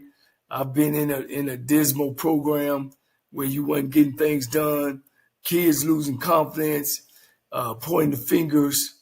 You know, it takes a strong coach to keep everybody in line. And that's the thing that Coach Graves got to do. He's got to keep them in line. He's got to keep them focused. He's got to keep the word team in front of them, because I know when Prairie View come down there, they're going to be ready to go. They understand what the stakes are. They get past Southern. I mean, it's almost a shoe-in for them to represent the East. I mean, the West. All right. Hey, Coach, I trust you. I trust you on this one more than I trust, my own notions. But it's just looking like if Southern can get off the mat and have a run. If you were saying Bethune-Cookman, then I'll be right with you. I'll be 100% with you. Because the thing about Bethune-Cookman is they can score points. They can outscore you. Their defense might not be where you want it to be, but they can score points with those wide receivers in them quarterback, in the quarterback.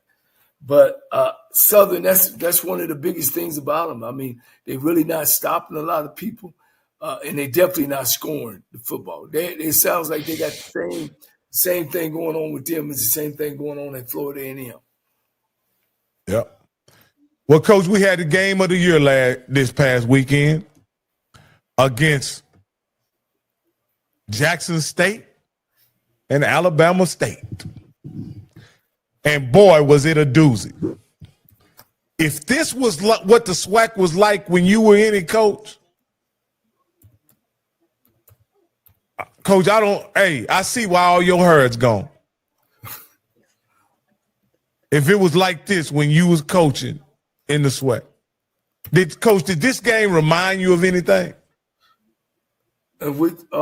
Man, I mean, Coach, every week it was something. I mean, you had to think. You know, I was the second leading passer in the conference. I was at Texas Southern at the bottom, so we were kind of like a one of those sneak teams. And then you had Alcorn State that was actually undefeated. Then you had Willie Todd and Jerry Rice that was throwing stuff off out of sight. You know, you had Southern, and you know, every week, Coach, it was a battle. It was a battle. And here's the other thing, guys. I don't know, in the 80s, of course, I played in the 80s. I mean, so many guys was going to the NFL. You were playing against pros, Coach. You weren't playing against you were playing against pros. Right, Bishop? Back in the day, they were pros. Great. That list, Coach, all-time greats. Yeah. All-time greats. Hall of Famers. Yeah, we ain't talking about 2 or 3 players, you know what I mean? We talking about every week it was anybody's ball game, you know what I'm saying? And this game between these 2 teams, it had over 40-some thousand people at the game, packed house. Man, that's what it's about, you know. But let me say this too, so our audience to know, and go out and tell everybody, stand on Mount Rushmore, HBCU schools always average more than any other FCS conference, any other conference. And we also out attendance some of the Division I-A schools on the lower level. So we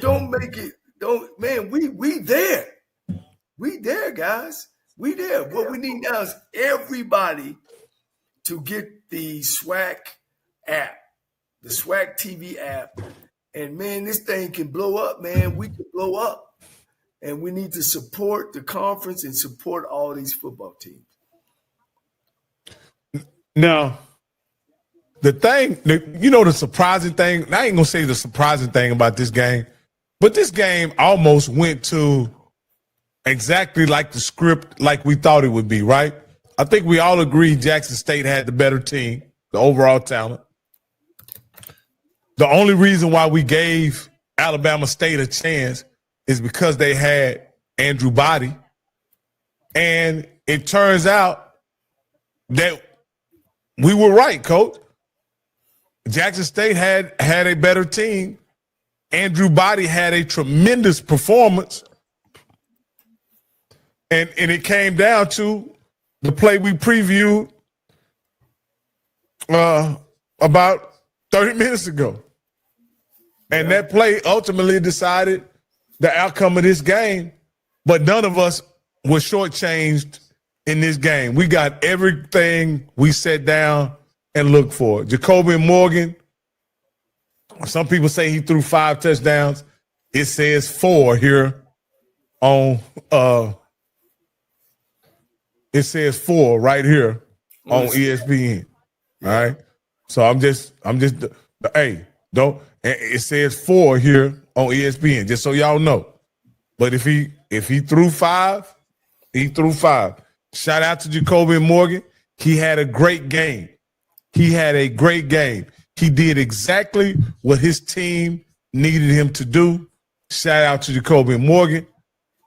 Shout out to Alabama, to Andrew Body and Alabama State and the Alabama State team. They fought valiantly, and they came up 2 yards short of winning this game. Period, point blank. Both teams played amazing, and I just want to congratulate both teams because I was a beneficiary of watching a great game. There's nothing negative that I can say about no player or coach that was involved in this game. What about you, Mr. Campbell? Okay. I'm going to say this, and I'm going to please, let's end this. I'm going to help y'all out because I actually watched the game, and Rocky, you did too. Jalen Dupree, 2 touchdowns. That's 2, right? Nate Rembert is 1. Jesse Riley is 1.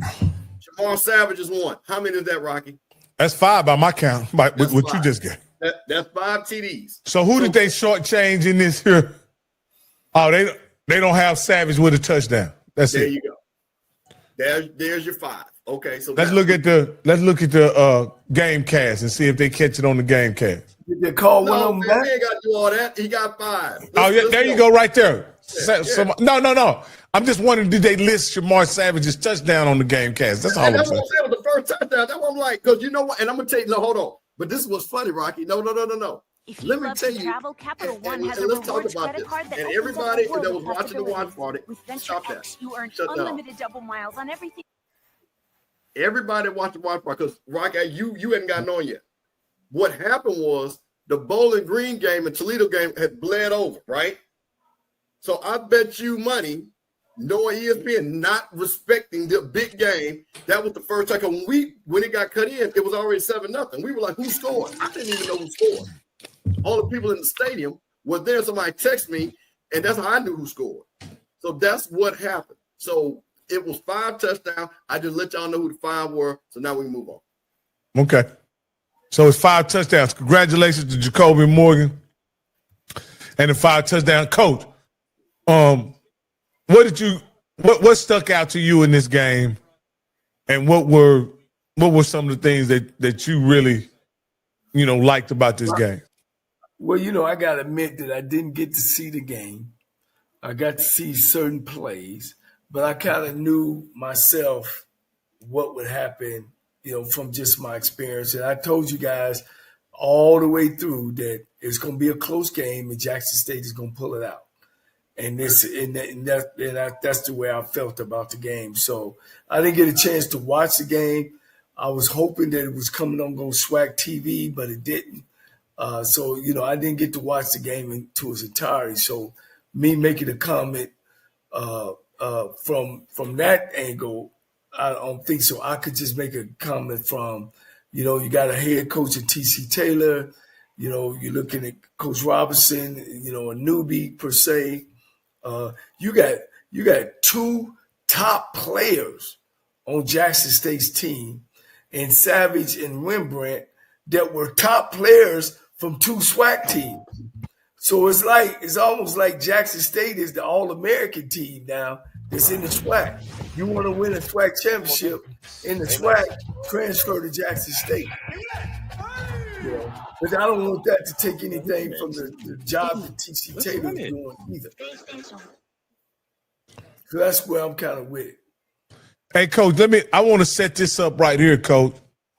This is, as you can see, 54 seconds left to go in the game. Alabama State is leading. Alabama State is up, right? Right. It's 2nd and 8. 2nd and 8, right? And this is essentially the play that decides the game right here. And I'll just let it roll so you can see this play unfold. In 54 seconds? Yards to the air on 2nd and 8. Morgan going for the end zone. Has a man. Wow.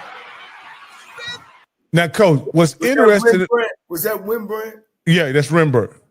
Now, Coach, what's interesting about this play, Coach, is Jacoby Morgan, if he throws this a yard longer or a yard shorter, it's a pick. But it's right on the money. Take it back, Coach.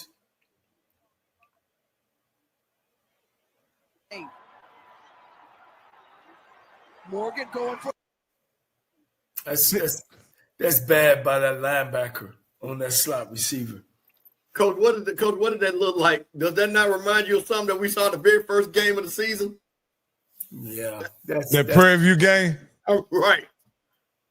That's that linebacker on that slot receiver. I don't know why they don't have nickel in the game, and maybe they did, but he was supposed to, guys, see that guy up top, that linebacker, he's supposed to get hands on that slot receiver. Why? To get a defensive front time to get to the quarterback. Yeah, he don't let it out. He runs right by him. He don't ever even touch the guy. But see, I don't want to sound like I'm some coaching phenom, but you are, Coach. that's coaching. Reroute that guy. You know what I mean? Get some hands on him. That's your job. Your job is not to they needed to go score the goddamn touchdown. Get some hands on that guy. You're Rocky, supposed can to I let say those something? kids. You're supposed to let. And then the bad part about it, the other part about it is, come on, safety. Why are you not on the hash? The safety is in the middle of the field. Why? And You're if right, you Coach. are, his eyes supposed to go to number one. When number one do what it says, his eyes is coming to number two on a vertical. That's just bad. Hey, Coach, but look at his pocket, Coach. Look at his pocket. This is a great pocket, right? Yeah. Hey, Jackson State offensive line protected Jacoby Morgan. Except with the what they call the snipper back, running back. He giving up the inside. See that tight end over there? He giving up the inside. Oh yeah. He should give up the inside. Oh, but he. Going for the end zone. Has a man. Hey, and he holding it. Morgan going for the end zone. Has a And he man. holding it. For the end zone. Has a man. He holding Like I that say, guy. hey, Coach, that pass, if that pass 1 yard 1 yard deeper, 1 yard shorter, it hits him in the head if it's 1 yard shorter. Coach, that safety should have been over there. You know. It's funny, Coach, that the man who was guarding the outside receiver ends up closer to the ball than the safety. Yeah.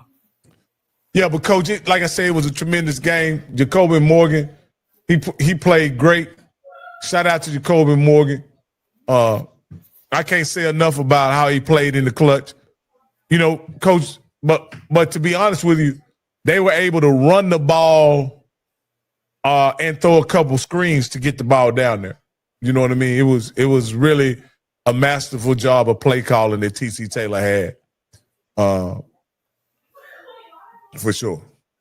Right. Hey, Wait a minute. So a couple of things. So, because what we're not going to do is shortchange a couple of things that happen. When you got a kid like Jacoby Morgan's been in the program for 3 years, and he goes and tells his coach, I see something. Coach, we talked about this. He called that play, TC said it. This lets you know a couple of things that I see. Repetition in practice, about time, and setup. Second part, he had enough ability that him and remember had run that route probably 1,000 times in practice. And he saw that look. And the thing about it was, and again, Coach, you know that he was already letting the ball go because Rembert had already ran past the guy before he got anywhere near the end zone. The ball was gone. So the thing about it was, because the outside corner had eye coverage, that's why he saw the ball. He was like, oh shit, this ball is gone. That's why he got close to it. But what I think we got to stop doing with people, because both quarterbacks were great. Andrew Bonney played the game he had to play for his team to win. But the one thing about it, and I said this again, with Jacoby Morgan, he's a perfect fit for this team. So when you got a kid, that's what I'm talking about, the senior list. And it kind of reminds me, with the outside people. And this is what I'm talking about, the outside people. So Jackson State people, just listen. You have all the outside people talking about your quarterback, but you can't beat the quarterback. We heard the same thing about Musa. Musa can't do this. Musa can't do this. And all Musa was doing was throwing 3-4 touchdowns. But everybody said Musa wasn't this and Musa wasn't that. It's the same thing. What more do you need to do to prove to people that you can play on this level? And all I'm going to say is, again, every school in the SWAC, other than Alabama State, if Jacoby Morgan knocked on that door, he'd be starting right now as quarterback for their team. Period. And so my thing is, when this kid, I'm watching this big time game, and also too, there's pressure on Jackson State. They know. Listen, when you and coach, it goes back to this. And TC Taylor's been in these games. That's what I love about Eddie Robinson. TC, they know in that vet. You know how many big games have been in that vet, Rocky? I can't even count them like that. So this is nothing new. So when you walk into a game, 45,000 national TV, you're basically the East Championship on the line. Everybody knows what it is. And when you got a team that is prepared and make a play like that, what did I say, Rocky? I think you had came on. What did I say? They're getting ready to go on a 4-minute drive. I said, this is Jackson State's bread and butter. They ain't got the rush, and they're going to call the right play, and they're going to score. Did I not tell you that as soon as they got the ball? Yeah. And that's exactly what you saw. So again, let's did both quarterbacks are great. Both quarterbacks are great for who they play for. And let's did because man, I cannot stand. We got to tell one person down to bring somebody up. Man, like Coach said, you can have multiple quarterbacks that's good in the game. We've seen it before. We literally talk to them. So I just want to stop this. This guy ain't good. This guy is better. This guy is this. Andrew's great. Jacoby Morgan's great. And the thing about it, Jacoby Morgan got his team on track to win another HBCU national championship. Yeah. Like I say, I'm not going to – there's no reason for me in this conversation to further explain my admiration and appreciation for Andrew Body. I'm completely biased in my opinion on Andrew. I'm not going to even act like I'm not. So I love Andrew. I love the Body family. I love everything that Andrew's been through. He has an amazing story that he's still writing, and you know, and he play, and I was happy to see him play big in a big game, and playing in games that matter, and also playing in games that matter. Right. Go ahead, Coach. Right. No. I mean, you know, we had some good games. This is what this conference is all about, man. And shoot, man, it was an exciting weekend, and it's getting tight. It's getting tighter, you know. PV go down there and lose to Southern, man. It's gonna throw everything in a whirl spin. If they go out and beat Southern, you know, things are gonna start looking a little clearer about who's the matchup gonna be. So I'm excited about what's next in our conference. You know what I'm saying? I'm excited about Body. I'm excited about Jacoby Morgan. I'm excited about these guys. So I look forward into this week. It's starting to get tough. I look forward into seeing Delaware State, what they going to do. I'm going to give Zoe a shout out. And Zoe told me, don't be surprised if Delaware State don't win the MEAC.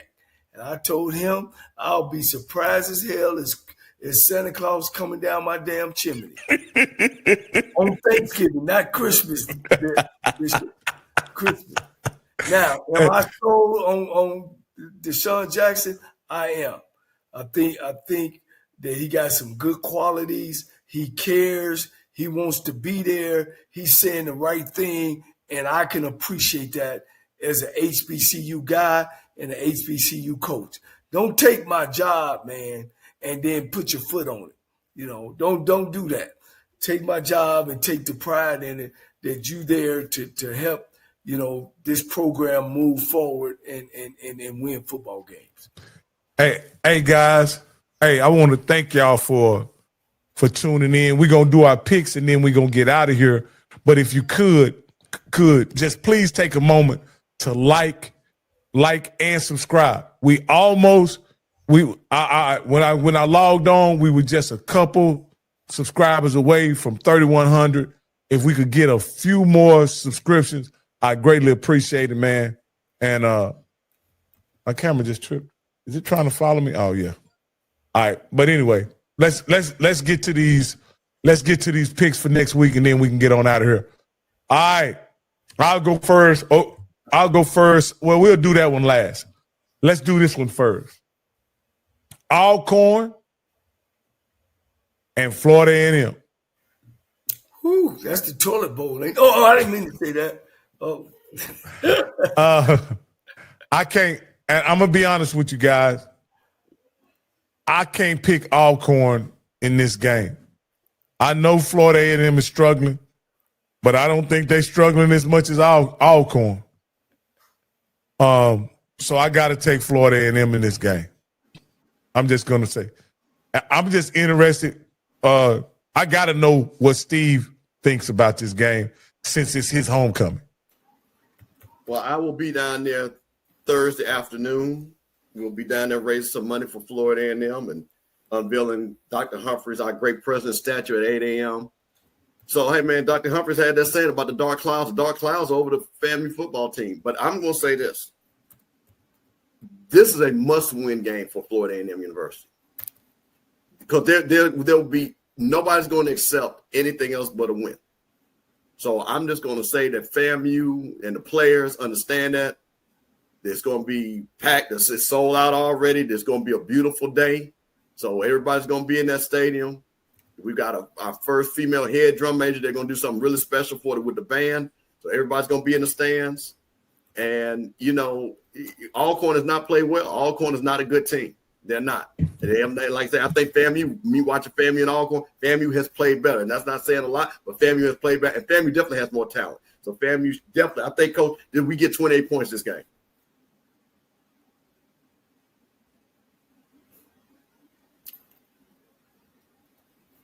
I don't think you're going to get 28, Coach. But I'm going to go with Alcorn. Wow. Hey, let me ask the people who they got. Let me know who you got in this game, because this matters to me. Who do you guys have in this game versus FAMU? The Blue Blood. Where's the game played at? I'm sorry. It's FAMU homecoming. Oh, oof. Jesus Christ. I need to take that back. I just don't see them coming in there and Florida and them not standing up for the homecoming. They got more pride than that. I got to take that back. I got to go with you. You got to think that FAMU played worse than Alcorn. No. I got to say, no. Alcorn, again, you have guys not watched Alcorn play. I'm sorry. Anybody else, I might rock with you, but I feel pretty confident in that. So this is the first step toward Cozy redeeming himself and saving his own job right here. He got to win homecoming, and I believe he can. All right, Texas A&M, Virginia. Rocky, I tell you what, if we don't win homecoming, this is what my I'm not going to be on screen. You're just going to see this. That's all you're going to see. I'm just going to talk. You're not going to see my face. I'm just letting y'all know. I will do the whole show. Well, when Kent comes on, I'll show my face. When Kent goes off, I'll be back to this. Because I'll be too embarrassed to show my face. I'll show my 88 logo and talk about how much money we raised, but I will not talk about the game. I'll tell you that right now. All right. Israel got jokes. Now, see, there you go. See, brothers from Jackson. Oh, we don't know Jackson Cat. So I know this is Texas Southern homecoming. They brought in a very tough opponent, somebody that came. Coach, why y'all keep doing this on homecoming, Coach? I mean, we act like losers, don't we? That's like acting like losers. Let's go find the worst. Let's find the worst program. Let's find the worst program in football history, and let's play them so we can get a win. When people gonna get money, they're gonna give them money for the first couple of games that you won, which Texas Southern has done well. So I don't know, man. Half the time, man, the homecomings I've been to, people don't even go into the game. I think we average maybe 5,000 people in the homecoming game. So we need to stop that and go ahead and bring somebody in there that we could draw a crowd and really make some money. Because that's what it's about. That's what homecoming is about, making money. Is this Mississippi Valley's homecoming too? Yeah, they play in Lincoln, California, which been in Mississippi for the week. So they'll roll in there at Mississippi Valley and play Mississippi Valley. Wow. Do they do anything other than play homecomings? No, man, that's all they do is play homecomings. They play everybody on the homecoming. All right, Coach. Look, if you was a coach and you walk into your house, your wife be like, man, why you always coming here smelling like barbecue? You're like, man, everybody plays on homecoming. You know, the barbecue smell. Oh, man. Hey, Coach, Grambling is traveling to Pine Bluff. Now, Campbell, didn't Pine Bluff win this matchup last year?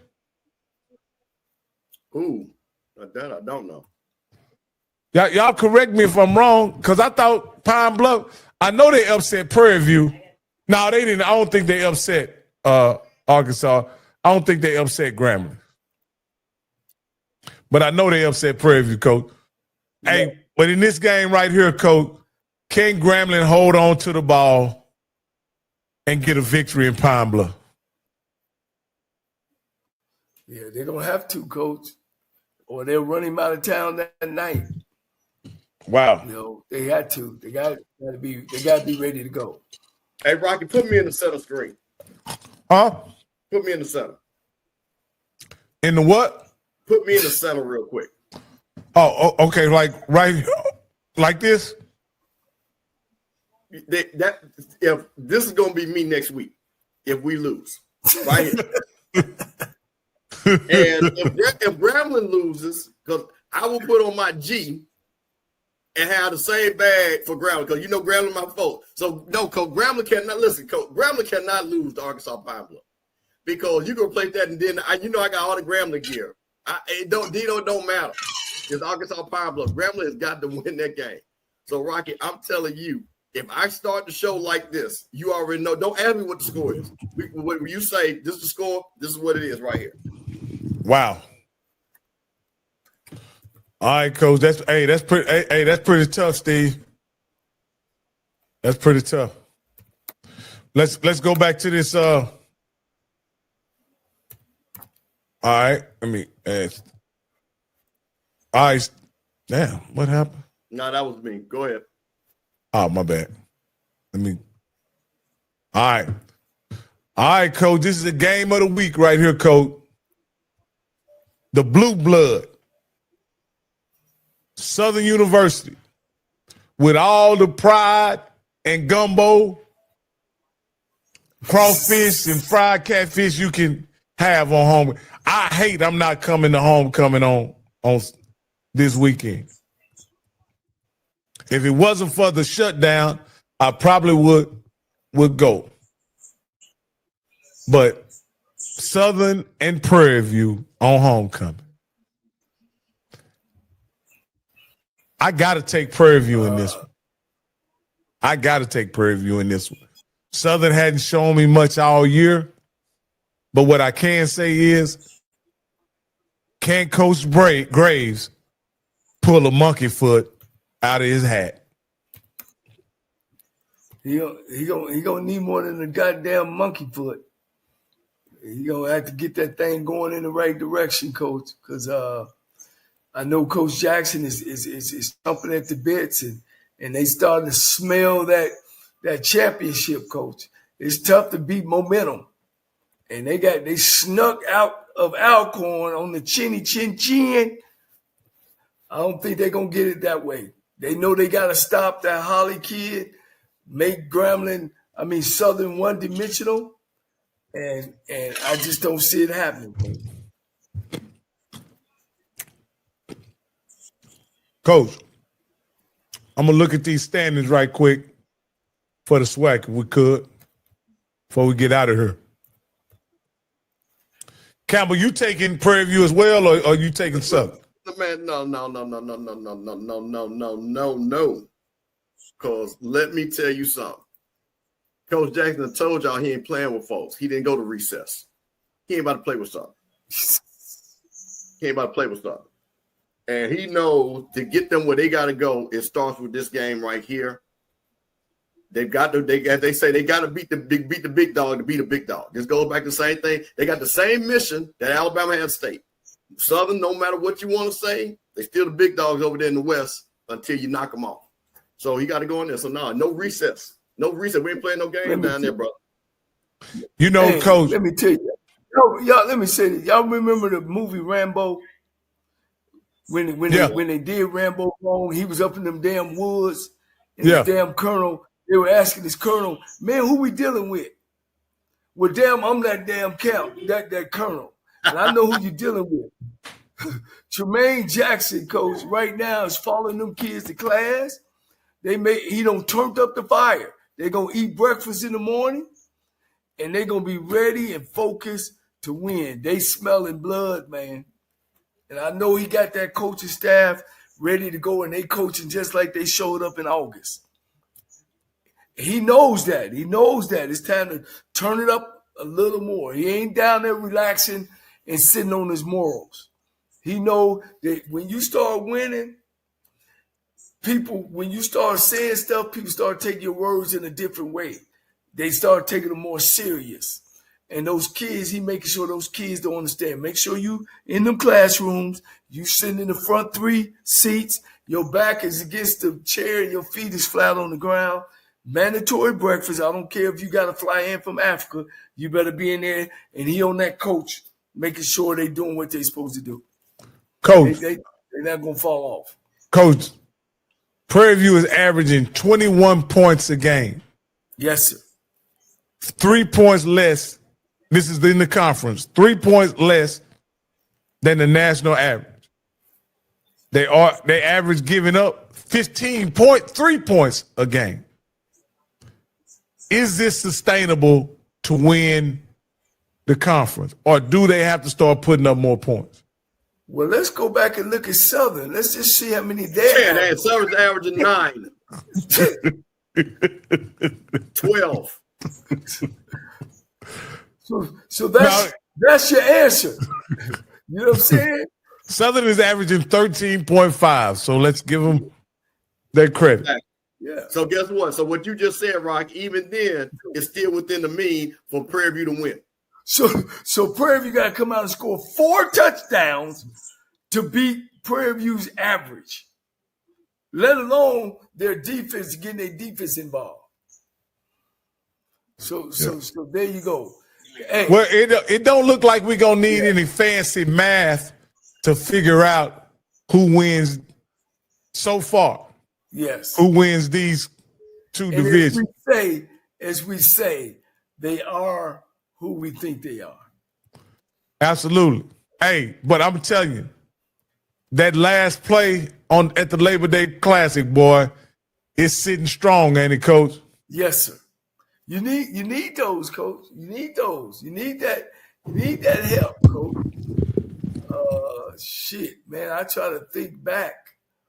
I know we came back against Grambling. We were down 34-19 at halftime. And of course, everybody, end up beating them 44-41, something like that. So yeah, you remember those games, man. You remember that game that you just was like down and out, and the football gods came out and sprinkled some, and something happened. Yeah, Coach. Well, Coach, look like we got that figured out. We all got Prairie View in this game, Coach. Like I said earlier, Prairie View winning essentially puts the nail in the coffin for Southern this year. Yeah. Southern could stand up with that Jaguar pride and raise up out that coffin. So we're saying that PVB Southern, that's just all about almost, that's going to be it. Well, what I'm saying is it puts the nail in the Jaguar coffin. Yeah, because Texas Southern still is looming out there, and Prairie View still got to play Alabama A&M, Alabama State. Yeah. And let me just say as a side note. So Alabama State, here's what I'll tell you. This is when if you want to build your program. The one thing that Willie did a great job, even after he lost to Jack State, he kept those team folks to get those 9 wins. So this will be big for you guys to get to finally with Eddie Robinson's term to get to that 9th win. So if you want to do that, these are games you got to keep winning. So that Prairie View game, that's a big game that you're going to have to win also. Oh, yeah. They're getting bigger and bigger and bigger. But I told y'all 3 weeks ago. But go ahead. We're good. Hey, Coach, you right. I can't deny it. And you told us at the State Fair, after the State Fair Classic, you told us what it was. I can't deny that. Yeah, and when he was hired, I said, Prairie View just hit the ball out the park. Yep. And Coach, that's why this is called HBCU Coaches Corner and not HBCU Rockies Corner or HBCU Bishop's Corner. It's called a Coaches Corner because of you, Coach. With your vast knowledge and experience, you're able to drop dimes on us and give us that kind of information. Again, who picks the winner of the West before October even gets here. You did, Coach. I got to give you your credit. And it's looking like it's unfolded just like you said it would. Well, I appreciate it, man. You know, just being in the SWAC for over 40 years and knowing this game, and you could see how teams play. You know, I could just feel it. I could just see how teams play, and 9 times out of 10, I'm not gonna be wrong. But like anything, you know, anything can happen on any given day. But on those regular days, I could see the Prairie View football team has some difference about these other teams that I've been looking at and seeing. And I ain't gonna go out yet.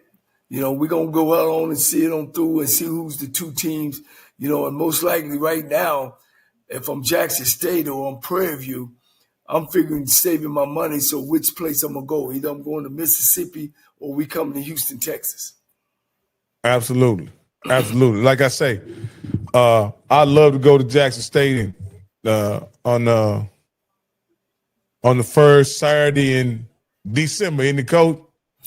Hey, look, hey, if it's in Houston, baby, we all 3 gonna be there on the sideline or up in the press box watching this game.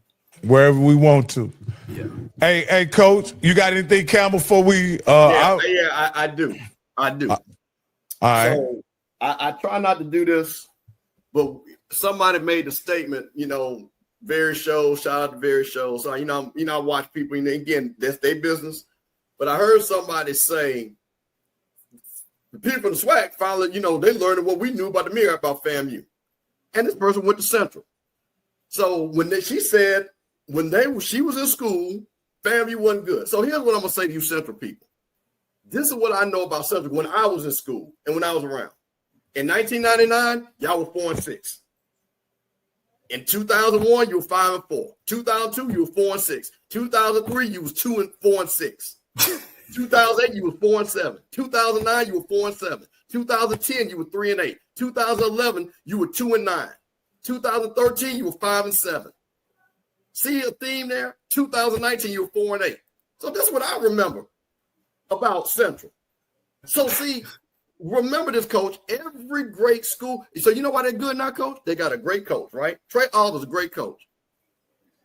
You know why Jackson State's good, Coach? They got a great coach. T.C. Taylor. Was Jackson State good when Harold Jackson was the coach? No. And could I may ask the HBCU graduates? Okay. Now, I just want to ask hold on. Southern had a great coach, Pete Richardson, right? Yes.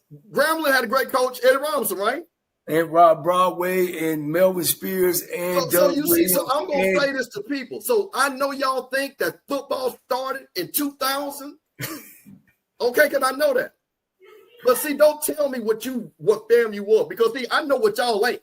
Y'all ain't FAMU. You ain't Jackson State. You ain't Southern. You ain't won the championships we won. You ain't won no playoff games. And now because you got a great coach, be happy that you got a great coach. Because if that coach leaves North Carolina Central, you'll be back to being 2-9 and 4-7. So I'm just going to let you know, since, you know, when I was in school, because when I was in school, we were beating y'all ass. When Billy Joe was there, we were beating your ass. So everybody want to make jokes about FAMU, but don't ever forget, you ain't never won what we won. You won a Celebration Bowl, guess what? We won one too.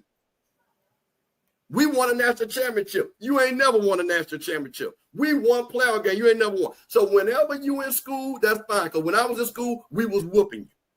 When I was in Jackson, you didn't play them, and they was winning championships, and you was 4-7 and 2-8. So stop disrespecting folks because your snapshot is only your snapshot.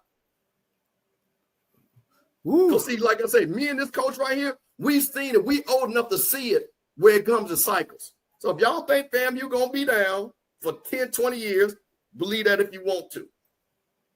Believe that if you want to. And the only reason why I'm addressing that, because it always tickles me when people want to take shots because of their short life experience. Okay? So I'm just letting, this ain't no disrespect. You know, I know it was jokes, but I'm making my joke. Ha, ha, ha. So I'm joking too. So when your coach leave, like we had a great coach, everybody like, oh, your family wasn't knowing Willie. You ain't heard of Billy Joe? Joe Taylor? Jake Gaither? Rudy Hubbard? Ken Riley, all them people won championships. All of them. And that's over 60, 70 years, coach. That's how you become a blue blood. We ain't new to this. So y'all got Trey Oliver, which is my guy. He told me to put my Escalade on bricks. But be careful, because I'm going to tell you something. OBG tried to get your coach to be FAMU's coach. And then he pimped FAMU to get a raise. So see, watch yourself. Okay? Your coach was trying to come to FAMU. See, before you be we're gonna keep it like that. We're gonna keep it like that. So now so I'm glad when you was in school, maybe FAMU was down. But guess what? When I was in school and when I was going around, y'all was down more. So don't compare yourself, because y'all got your little coach and y'all run around. Coach in 5 years, and they think they're on the same level as Grambling Jack State, Tennessee State, and South Carolina State. So the Trey Oliver's greatness. And I'm going to say this, and this is one thing, Coach, you can't have a great program without having great coaches. That's right. So when we get our next great coach, then we'll see what happens. So congratulations to Trey Oliver and Central, because you know what? The last 2 times we played, we beat y'all behind. Now, you know they gave Trey Oliver hell when he first got there. What? They were about to let him go. But, Coach, because now, they win a couple of games and stuff like that, and they talking about who they ready to see.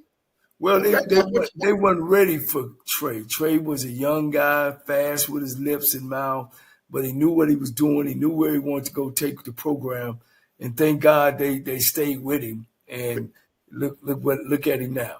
But see, Coach, that's what I'm saying. Great coaches make the program. Yeah. That you can't tell me a program that is great that did not have a great coach. Show me a program when they were down, and every school I named had a down period. And I can look directly at the top from all the schools I named, it's because they didn't have a great coach. When they have a great coach on certain programs, when they got a great coach, they're gonna win championships. Yeah. Look at Jackson State. They got a great coach, they back rolling. Right. So I just wanted to say that. And again, I ain't trying to be mean and stuff like that, but man, y'all be over there, acting like we ain't nothing. This is Florida A&M, baby. So like I said, we'll see. Listen, chances come around. So enjoy your win, and congratulations to Trey Oliver. Congratulations to the people in Central, 45-7. As I said, I tip my hat to you. But we'll be back. That's all I got, Coach. Yes. Good, man. Good. Man, we had another great show. Man, we came to the end. Need to thank everybody. Subscribe, guys. Subscribe. We want to take this show to another level. Subscribe, share. Come on, give us some thoughts. Right now we kind of getting some of these old legends to come back. We're looking at Superman.